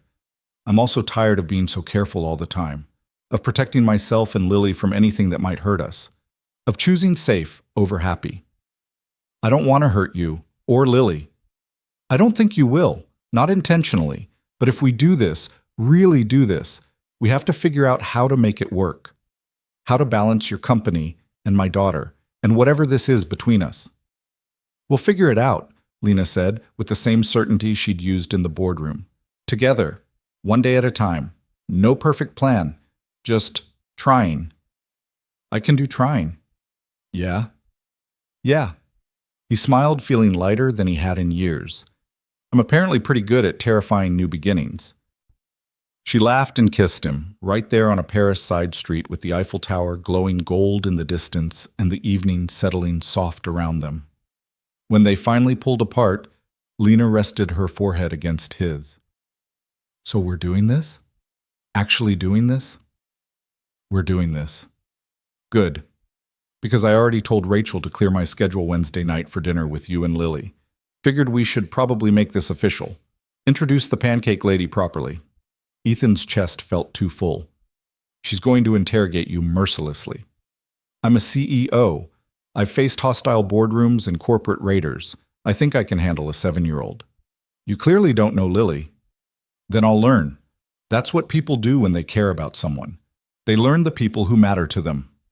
They walked back to the hotel hand in hand, making plans for Wednesday dinner and discussing how to tell the company about their relationship without causing a scandal. It was practical and romantic and perfectly imperfect. That night, Ethan video called Lily from his hotel room. She answered with Emma's help, her face filling the screen, gap-toothed grin bright. Daddy, did you do the big important thing? I did, Dinosaur, and it went really well. Did you scream on the roller coaster? I was very brave, just like you told me to be. Good, she bounced excitedly. Did you bring me a souvenir? I did. It's a surprise. You'll see it when I get home tomorrow night. Is it a French dinosaur? You'll have to wait and see. Lily pouted, but accepted this. Aunt Emma says Miss Lena is coming for dinner on Wednesday. She is. That okay with you? Will she make pancakes again? Maybe. Would you like that? Yes, and I want to show her my rock collection and my dinosaur books and tell her about my science project. I'm sure she'd love to see all of it. Good. Because if she's your special friend, she should know about the important stuff. Emma's voice came from off-screen. Okay, Munchkin, time to let Dad go. He's probably tired. Love you, Daddy. Love you too, sweetheart. See you tomorrow. After they disconnected, Ethan sat for a long time just breathing, letting the magnitude of the last few days wash over him. He'd presented to a board of directors and they'd approved his proposal. He'd kissed Lena Hartwell on a Paris street corner. He'd agreed to build something ambitious and terrifying and potentially transformative. He'd chosen courage over safety. And tomorrow, he'd go home to his daughter and start building a life that included both the small, precious moments and the big, impossible dreams. For the first time since Sarah died, the future felt like something to move toward instead of something to survive. His phone buzzed with a text from Lena. Thank you. For what? For being brave enough to let me in. For trusting me with your heart and your daughter and your dreams. For reminding me why any of this matters. Ethan smiled, typing back, Thank you for seeing me, for believing in me, for flipping pancakes in my kitchen and changing everything. Best decision I ever made. Mine too. He fell asleep that night thinking about Wednesday dinner and quarterly projections and a 7-year-old girl who drew T-Rexes eating baguettes and a woman who taught him that sometimes the scariest leaps led to the softest landings. The flight home felt different from the one that had carried them to Paris. Ethan sat beside Lena in first class, their hands occasionally brushing on the armrest between them, and watched America appear beneath them through breaks in the clouds. Somewhere down there was his apartment, his daughter, his regular life waiting to collide with everything that had changed in the past 5 days. Nervous? Lena asked, not looking up from her laptop where she was reviewing integration schedules. About which part? Going back to work as the guy leading a multi-million-dollar initiative? Introducing you to Lily as more than the pancake lady? Figuring out how to navigate a relationship with my CEO without causing a corporate scandal? All of the above. Then yes. Extremely nervous. She closed the laptop and turned to face him fully. We don't have to tell anyone at work. Not yet. Not until you're comfortable. People already know something's different. Jennifer cornered me Friday, asking why Rachel Chen was personally delivering things to my desk. The rumor mill is probably already running at full capacity. Let them talk. As long as we're professional at work and there's no favoritism, they can speculate all they want. Lena's expression was serious. But Ethan, I need you to understand something. This project, your pilot program, it's happening because you earned it, not because we're involved. If anyone suggests otherwise, I'll shut that down immediately. I know, I don't want people to think I slept my way into this opportunity. Then we make sure your work speaks for itself, which it will, because you're exceptional at what you do. She reached for his hand, squeezing gently. And anyone who has a problem with us can take it up with HR. I checked the company policy. There's nothing prohibiting relationships between executives as long as there's full disclosure and no direct reporting line. I report directly to you for this project. Technically, you report to the Innovation Collective, which reports to senior leadership, of which I'm a member. It's indirect enough to satisfy compliance. She smiled. I had legal review the structure 3 times. We're fine. You really thought this through. I'm a CEO. I think everything through. She paused. Except flipping pancakes in your kitchen. That was pure impulse. Best impulse I've had in a decade. They landed at 6:47 p.m. Chicago time. The car Lena had arranged dropped Ethan at his apartment building first. His luggage and the small Eiffel Tower replica he'd bought for Lily tucked safely in his bags. I'll see you tomorrow, Lena said as he gathered his things. And Wednesday night. Don't forget, 7 o'clock. I'm bringing wine and dessert. Lily's going to grill you about everything from your favorite dinosaur to your position on whether plesiosaurs were technically dinosaurs. I look forward to it. She caught his hand before he could exit the car. Ethan, this is real. What we're building, all of it. Don't let doubt talk you out of it. I won't. I promise. Emma's car was parked in front of his building. Ethan found them in his apartment. Lily sprawled on the couch doing homework, Emma in the kitchen making what smelled like her famous spaghetti sauce. Daddy? Lily launched herself at him with enough force to nearly knock him over. You're home. Did you bring me a souvenir? Was Paris awesome? Did you eat snails? Aunt Emma says they eat snails there, but that sounds gross. He laughed, lifting her up even though she was getting too big for it. I missed you too, dinosaur. And yes, I brought you something. He pulled out the Eiffel Tower, about 8 inches tall, detailed in silver, with a tiny plaque that read Paris, France in elegant script. Lily's eyes went huge. It's the big pointy building. The Eiffel Tower. I thought you could put it on your shelf with your rock collection. It's perfect. She hugged it to her chest, then hugged him again. Thank you, thank you, thank you. Emma appeared from the kitchen, wooden spoon in hand, her expression knowing. So, how was the trip? Successful, very successful. And the pancake lady? Ethan glanced at Lily, who was examining her souvenir with intense concentration.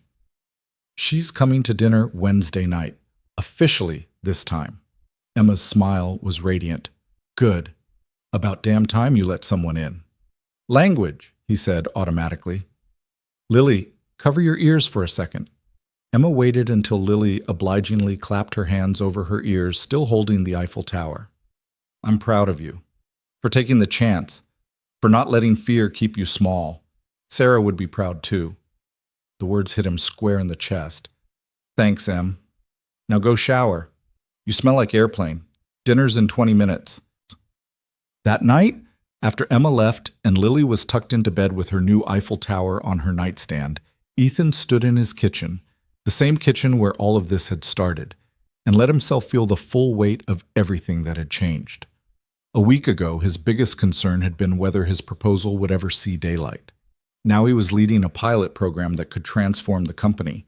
A week ago, he'd been alone, carefully maintaining his safe, small existence. Now he was planning dinner with a woman who made him believe in possibilities he'd stopped letting himself want. His phone buzzed. A text from Lena. Home safe? Home safe. Lily loves the Eiffel Tower. Good. Get some rest. Tomorrow starts early. Team meeting at 9 to introduce you to the core group. 9 a.m. Got it. And Ethan, I'm glad you're home. Paris was better with you there. He smiled, typing back. Everything's better with you, even terrifying board presentations. Smooth talker. Learning from the best. Wednesday morning arrived with the particular chaos that came from Lily deciding she needed to wear her sparkly dinosaur shirt that was currently in the laundry and refusing all substitutes. By the time Ethan got her to school and himself to the office, he was already 15 minutes behind schedule and running on 2 hours of sleep. The office felt different the moment he walked in. People looked at him differently, some with curiosity, some with respect, a few with barely disguised envy. Maria at reception called him Mr. Miller again.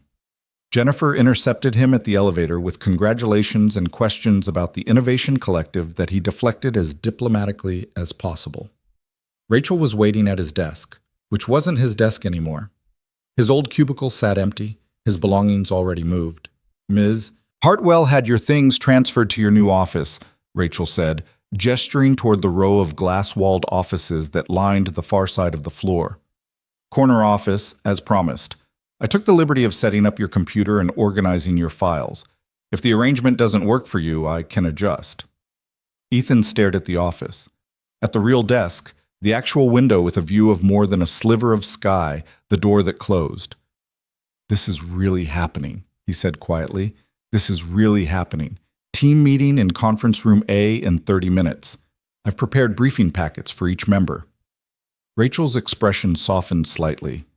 You're going to do great, Mr. Miller. Mrs. Hartwell doesn't make mistakes about people. The core team turned out to be 6 people, 3 from Hartwell's analytics department, 2 from operations, and 1 data scientist Lena had poached from a competitor. They ranged in age from mid-20s to late 50s, and all of them looked at Ethan with varying degrees of skepticism when he walked into the conference room. He understood. He was younger than half of them, had no MBA, and had been promoted past people with more seniority. If he were in their position, he'd be skeptical too. Good morning, he started, standing at the head of the table because sitting felt like hiding. I'm Ethan Miller. Some of you know me already. Some of you are probably wondering why you're here and who this guy is to be leading this team. A few small smiles. Good. I'm not going to pretend I have all the answers. I don't.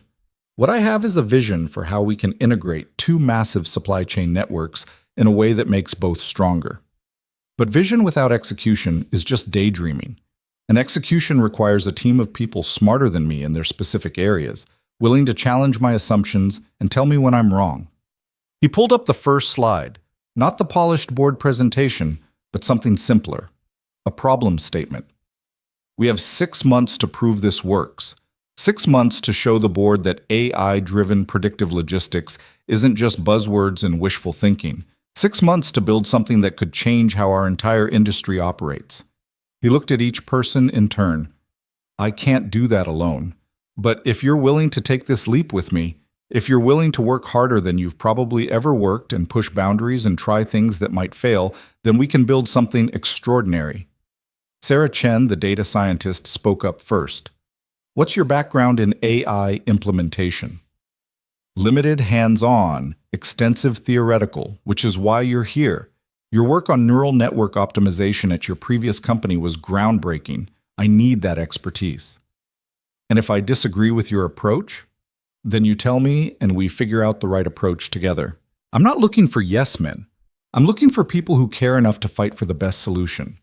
She nodded, something like approval in her expression. The meeting ran for 2 hours. They went through implementation phases, discussed resource allocation, identified potential roadblocks and mitigation strategies. Ethan let the experts talk, listened more than he spoke, and slowly felt the team start to gel.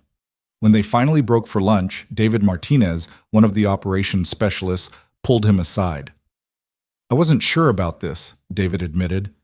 Thought maybe you were just someone's pet project, but you actually know your stuff. And you're willing to listen. That matters. I'm going to need all the help I can get. You've got it. Let's build something cool. The afternoon brought budget meetings and timeline reviews and approximately 47 decisions that all felt equally important and terrifying. By 5 p.m., Ethan's brain felt like overcooked pasta, and his stress level was approaching critical mass. His phone buzzed with a text from Lena. How's day 1 going? Overwhelming. Good. Terrifying. All of the above. Perfect. That means you're doing it right. See you at 7. Should I bring anything besides wine and dessert? Just yourself. And maybe low expectations. Lily's going to talk your ear off. I have high hopes for that conversation, actually. At 6:30, Ethan left the office and raced home, stopping at the grocery store for ingredients to make his best attempt at something that wouldn't embarrass him in front of a woman who probably had a private chef. He settled on pasta with homemade marinara. Nothing fancy, but it was Lily's favorite, and he could make it without accidentally burning down the kitchen. Lily was already in full preparation mode when he arrived, having rearranged her stuffed animals so Miss Lena can see the good ones, and laid out approximately 17 dinosaur books on the coffee table. "Is she here yet?" Lily asked for the 5th time in 10 minutes. "Not yet, sweetheart. She'll be here at 7. "What if she doesn't like my dinosaurs?" "She's gonna love your dinosaurs." "What if she doesn't like me?" Ethan stopped stirring the sauce and knelt down to Lily's level. "Listen to me, dinosaur. Miss Lena already likes you. She told me so. And even if she didn't like dinosaurs, which would be crazy because dinosaurs are awesome, she would still think you're amazing because you are. Promise?" "Promise." At exactly 7 p.m., the doorbell rang. Lily raced to the door, Ethan barely managing to intercept her before she could fling it open without checking the peephole first. Lena stood in the hallway holding a bottle of wine and a bakery box, wearing jeans and a soft blue sweater that made her look approachable instead of intimidating. Her hair was down, loose around her shoulders, and she wore minimal makeup. "Hi," she said, smiling at both of them. "I brought chocolate cake. I hope that's okay." "I love chocolate cake," Lily announced. "Come in. I have so many things to show you." The evening unfolded with a sweetness Ethan hadn't anticipated. Lena let Lily give her the grand tour of their small apartment, admired the rock collection with appropriate enthusiasm, and listened intently to detailed explanations of why velociraptors were actually the size of turkeys, and not the giant monsters from the movies. Over dinner, they talked about everything and nothing. Lily told Lena about her science project on the water cycle. Lena told Lily about growing up with a father who worked all the time and taught her to love problem solving. Ethan watched them interact, the CEO and the 7-year-old, and felt something in his chest settle into place. "What's your favorite dinosaur?" Lily asked around a mouthful of pasta. Probably the Ankylosaurus. They had those club tails for protection, right? I like that they were peaceful herbivores but could still defend themselves when necessary." Lily's eyes lit up. "That's a good choice. Daddy, Miss Lena has a good favorite dinosaur." "I heard. Very respectable choice." After dinner, Lily showed Lena her Eiffel Tower souvenir and explained in detail how she was going to save up her allowance to visit Paris someday and see the real one. "I think that's an excellent goal," Lena said seriously. "And when you go, you should visit the Natural History Museum there. They have incredible dinosaur fossils." "Really?" "Really. I can send you some pictures if you want." "Yes, please." At 8:30, Ethan announced bedtime. Lily protested, but accepted it when Lena promised to come back for dinner again soon. "Can you read me a story?" Lily asked, looking at Lena with hopeful eyes. Lena glanced at Ethan, who nodded. "I'd be honored." He stood in the doorway of Lily's room, watching Lena sit on the edge of the bed reading about a dinosaur who was afraid of the dark, but learned to be brave with help from friends. Lily was tucked against her side, fighting sleep, completely comfortable with this woman who'd walked into their lives less than a week ago and somehow fit perfectly. When the story ended and Lily's eyes finally closed, Lena carefully extracted herself and followed Ethan back to the living room. "She's wonderful," Lena said softly, settling onto the couch with the wine Ethan poured. "You've done an amazing job with her. She makes it easy, most of the time." He sat beside her close enough to touch. "Thank you for being so good with her. For caring." "How could I not? She's smart and curious and completely herself without apology. I aspire to that level of authenticity." "She likes you. A lot. Which is—" He paused, trying to find the right words. "Which matters to me more than anything else. If you and Lily didn't get along, this wouldn't work. Couldn't work." "I know, and I'm glad we do. Get along." Lena set down her wine glass and turned to face him fully. "Ethan, I need you to know I'm serious about this. About us. About being part of your life in a way that includes Lily. I'm not looking for casual. I'm too old and too busy for casual." "What are you looking for?" "Partnership. Real partnership. Someone who challenges me and supports me and calls me on my bullshit when I get too caught up in work. Someone who reminds me that there's more to life than quarterly reports and board meetings." She reached for his hand. "Someone who makes me want to be better." at all of it. The work and the life and the being human part. I want that too, Ethan said, but I need you to know this won't always be easy. Lily will always be my first priority. There will be school events and sick days and emergencies that take precedence over everything else. And I can't promise I'll always be the partner you need because sometimes I'll be barely holding it together as a parent. I'm not asking for perfect. I'm asking for real, for honest, for you showing up and trying and letting me do the same. She squeezed his hand. I spent 5 years building walls because I thought that's what successful people did. And all I ended up with was success and loneliness. I don't want that anymore. What do you want? This, you, Lily. Wednesday night dinners and terrible jokes and someone who actually sees me. She smiled, soft and vulnerable. I want to build a life, not just a legacy. Ethan kissed her, slow and sweet, pouring everything he couldn't say into the connection between them. When they pulled apart, Lena rested her forehead against his. So we're doing this, she said. For real. For real. Together. One day at a time. I can work with that. They spent the rest of the evening on the couch, Lena's head on his shoulder, talking about nothing important and everything that mattered. The pilot program and its challenges, Lily's upcoming birthday and what kind of party a dinosaur-obsessed 7-year-old would want, how to navigate being a couple at work without it becoming a distraction. When Lena finally left at 11 p.m., she kissed him at the door like it was the most natural thing in the world. Thursday night dinner at my place? She suggested. I promise I cook better than just pancakes. Lily has soccer practice until 6. Friday, then. I'll make something impressive. You don't have to impress me. I know, but I want to. She smiled. See you tomorrow, partner. The next 6 weeks blurred together in a chaos of meetings and code reviews and late nights building something ambitious from scratch. The pilot program consumed Ethan's days and most of his nights. Sarah Chen proved to be brilliant and demanding, pushing him to think 3 steps ahead. David kept them grounded in operational reality. The team gelled faster than Ethan had dared hope, united by the shared challenge of building something unprecedented. There were setbacks, a vendor integration that failed spectacularly in week 3, a data migration that nearly corrupted 2 years of historical records, a presentation to senior leadership where James Wexler questioned every single assumption and left Ethan feeling like he'd been through a professional meat grinder. But there were victories too.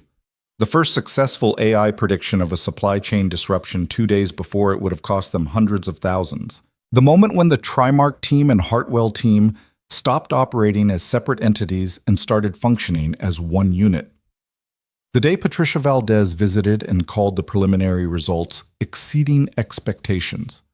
Through it all, Lena was there. Not hovering, not micromanaging, but present. Available for late-night strategy sessions when Ethan got stuck. Willing to fight for resources when he needed them. Defending him in executive meetings when others questioned the timeline or budget. And outside of work, she showed up. To Lily's soccer games, cheering louder than any other parent. To parent-teacher conferences when Ethan needed support facing Lily's teacher alone. To Sunday morning pancake traditions that had somehow expanded to include her. Lily adored her, started calling her Miss Lena, less, and just Lena, more. Asked her opinion on everything from which dinosaur was fastest to whether fractions were actually useful in real life. Included her in bedtime story rotations and demanded she come to show and tell to explain what a CEO does. Emma approved, declaring Lena the best thing to happen to you since Lily was born, and insisting they all come to her pottery class together, which turned into a monthly tradition of terrible bowls and good wine. At the 3-month mark, Ethan presented the pilot results to the board. The numbers spoke for themselves. 23% improvement in delivery efficiency, 31% reduction in inventory waste, $2.7 million in cost savings already realized. But more than that, the cultural integration was working. Teams that had been adversaries were now collaborating.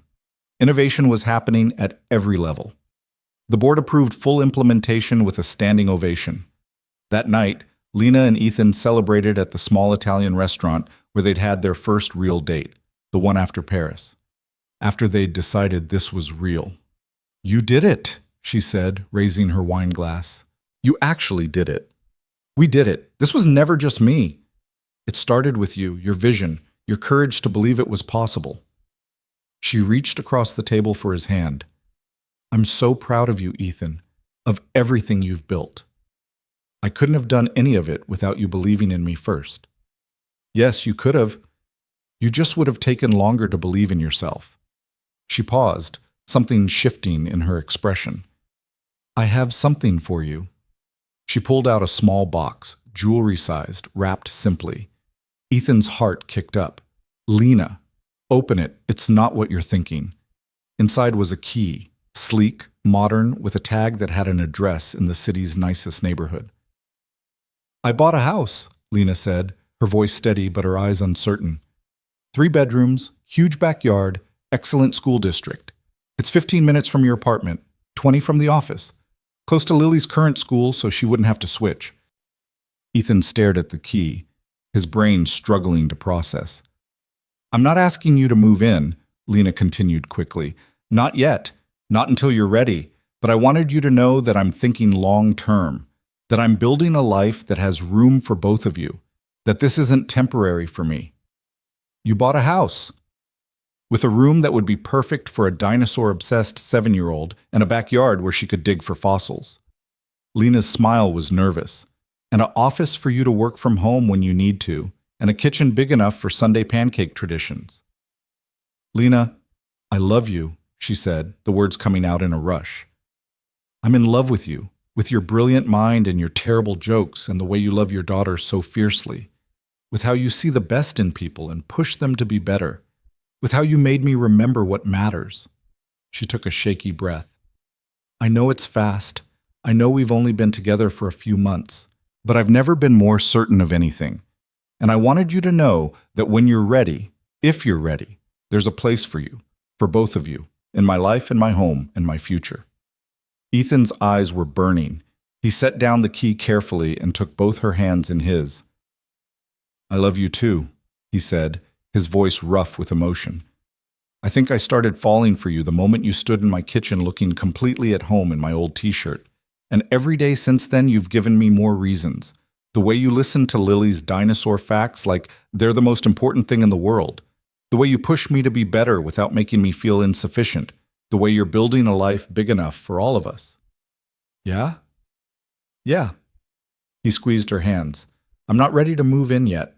Lily needs stability, and change is hard for her, but I want to be. Ready, I mean. I want to build that future with you. The house, and the backyard, and the Sunday pancakes and all of it. Take your time. I'm not going anywhere. Neither am I. They sealed it with a kiss that tasted like wine and promise and the particular sweetness of second chances. 6 months after that impossible Thursday morning, when Lena had appeared in his kitchen, Ethan stood in front of the entire company at the annual investor gala, the same event where this had all started.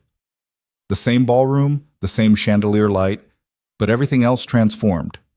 He was receiving the Innovation Excellence Award, the company's highest honor for breakthrough achievement. The full logistics integration was live, exceeding projections in every metric. Other companies were already approaching them about licensing the technology. Industry publications were calling it revolutionary, but more than that, Ethan had a team, a role that challenged him, a partner who believed in him, a daughter who was thriving, a life that felt full instead of just managed. As he accepted the Crystal Award from Lena, who presented it with professional warmth and a private smile just for him, he thought about all the moments that had led here. The proposal Marcus had dismissed, the gala where Lena had first really seen him, the pancakes and the presentation, and the choice to be brave. Thank you, he said into the microphone, looking at the sea of faces. This award represents the work of an incredible team who took a risk on an ambitious idea. But more than that, it represents what's possible when we create space for innovation, when we listen to voices at every level, when we believe that the best ideas can come from anywhere if we're willing to pay attention. He glanced at Lena, who stood off to the side, her expression proud. Someone once told me that real power isn't about never showing weakness. It's about being strong enough to be vulnerable when it matters. About building not just success, but meaning. Not just a legacy, but a life. He smiled. I'm grateful to work for a company that understands that, and I'm grateful to everyone who believed this was possible." The applause was thunderous. Later, after the speeches and the networking and the obligatory photos, Ethan found Lena on the balcony overlooking the city. She'd kicked off her heels and was leaning against the railing, her face tilted toward the stars. "Hey," he said softly, joining her. "Hey yourself. Award winner." She leaned into him when he wrapped an arm around her waist. "Hell of a speech. Learned from the best." They stood in comfortable silence, watching the city lights sparkle below them. "Lily asked me something today," Ethan said finally. "Oh?" "She asked if you were going to be her stepmom someday." Lena went still. "What did you tell her?" "I told her that we're building something important together and that she'd always be part of those decisions, that nothing happens without making sure she's okay with it." He turned to face her fully. "And then I asked her how she'd feel about that, hypothetically. And?" She said, and I quote, "That would be awesome because then I could have a mom again, and Lena knows all the good dinosaur facts and makes really good pancakes." He smiled. "So apparently you've been approved." Lena laughed, bright and unguarded. "Well, that's a relief. I was worried about the interview process. There's still Emma to convince. Emma loves me. She told me so last week during pottery class." "Then I guess that just leaves one question." "What's that?" Ethan reached into his pocket and pulled out a small box, much smaller than the one Lena had given him months ago, simpler, but containing something infinitely more significant. "Lena Hartwell, will you marry me? Will you build this life with us? The pancakes and the dinosaurs and the late-night work sessions and all the beautiful, messy, imperfect moments in between?" Her eyes filled with tears. "That's not fair. I'm the one who's supposed to make grand gestures." "Is that a yes?" "That's a yes, absolutely yes." She kissed him, fierce and joyful, and when they pulled apart, she was laughing through tears. "You know this means Lily's going to want to plan the entire wedding around a dinosaur theme. I'm fully prepared for that outcome. And that we're going to have to navigate merging households and parenting strategies and probably 1,000 arguments about work-life balance. Looking forward to everyone. And that I'm still going to be terrible at remembering to leave work at the office, and you're going to have to call me out on it. That's what partners do." She took the ring from the box, simple platinum with a small diamond, elegant and understated, and slid it onto her finger. It fit perfectly. "When did you buy this?" she asked. 2 months ago. Been carrying it around waiting for the right moment." "This is perfect. You're perfect." She kissed him again, softer this time. "How did I get so lucky?" "Pretty sure I'm the lucky one. You literally changed my entire life by making pancakes. Best decision I ever made." They went home that night, to Ethan's apartment where Lily was sleeping and Emma was waiting to hear how the gala went, and told them together. Lily shrieked with excitement and demanded to see the ring approximately 40 times. Emma cried and hugged them both and declared she'd known it from the moment she heard about the pancake incident. 3 months later, they moved into the house Lena had bought. Lily got her dinosaur-themed room with built-in bookshelves for her growing collection of paleontology texts. Ethan got his office with the view of the backyard. And Lena got a family, something she'd convinced herself she was too busy, too driven, too much to ever deserve. The wedding happened on a Saturday in late spring, small and intimate in the backyard of their new home. Lily served as ring bearer and wore a dress with a T-Rex on it. Emma cried through the entire ceremony. Rachel Chen coordinated everything with military precision and actually smiled. The Innovation Collective team came and made terrible jokes about supply chain optimization being the foundation of a strong marriage. And when Ethan and Lena exchanged vows under a canopy of lights as the sun set, promising to build a life of courage and partnership and really good pancakes, it felt like the most natural thing in the world. Later, after the guests had left and Lily was asleep upstairs and the caterers had packed up, Ethan and Lena stood in their kitchen, the kitchen that was truly theirs now, and she made him pancakes at midnight while he told her about his ideas for expanding the logistics program internationally. "You know what's funny?" Lena said, flipping a pancake with practiced ease. "What's that?" 6 months ago, I walked into your kitchen planning to seduce you with breakfast and confidence and the promise of career advancement. I thought I was in control. Thought I had it all figured out. And now? Now I realize you seduced me. With your brilliant mind and your terrible jokes and the way you love your daughter so completely. She slid the pancake onto a plate and turned to face him. You made me want to be better. At everything, not just the CEO stuff, the human stuff. You were always good at the human stuff. You just forgot to let people see it. Because I was scared of being vulnerable, of needing someone, of building something that mattered more than quarterly reports. She crossed to where he sat at the counter and kissed him softly. You taught me that being strong doesn't mean being alone, that the best things we build are the ones we build together. We make a pretty good team. The best. Upstairs, Lily's alarm clock went off. The one shaped like a triceratops that roared instead of beeping. They heard her padding across the hall to the bathroom, her voice drifting down as she sang to herself about dinosaurs and pancakes, and how her dad married her favorite person in the whole world. Think she's adjusting okay? Lena asked. I think she's thriving, like both of us. Yeah, we are. They finished the pancakes together, talking about Lily's upcoming field trip to the Natural History Museum and the board meeting next week and whether they should get a dog like Lily had been requesting. Normal conversations, domestic conversations, the kind of conversations Ethan had never imagined having with the formidable CEO who'd once stood in this exact spot and changed his entire life. As dawn started to paint the sky outside their kitchen window, Ethan pulled Lena close and thought about how sometimes the best things in life arrive when you're not looking for them.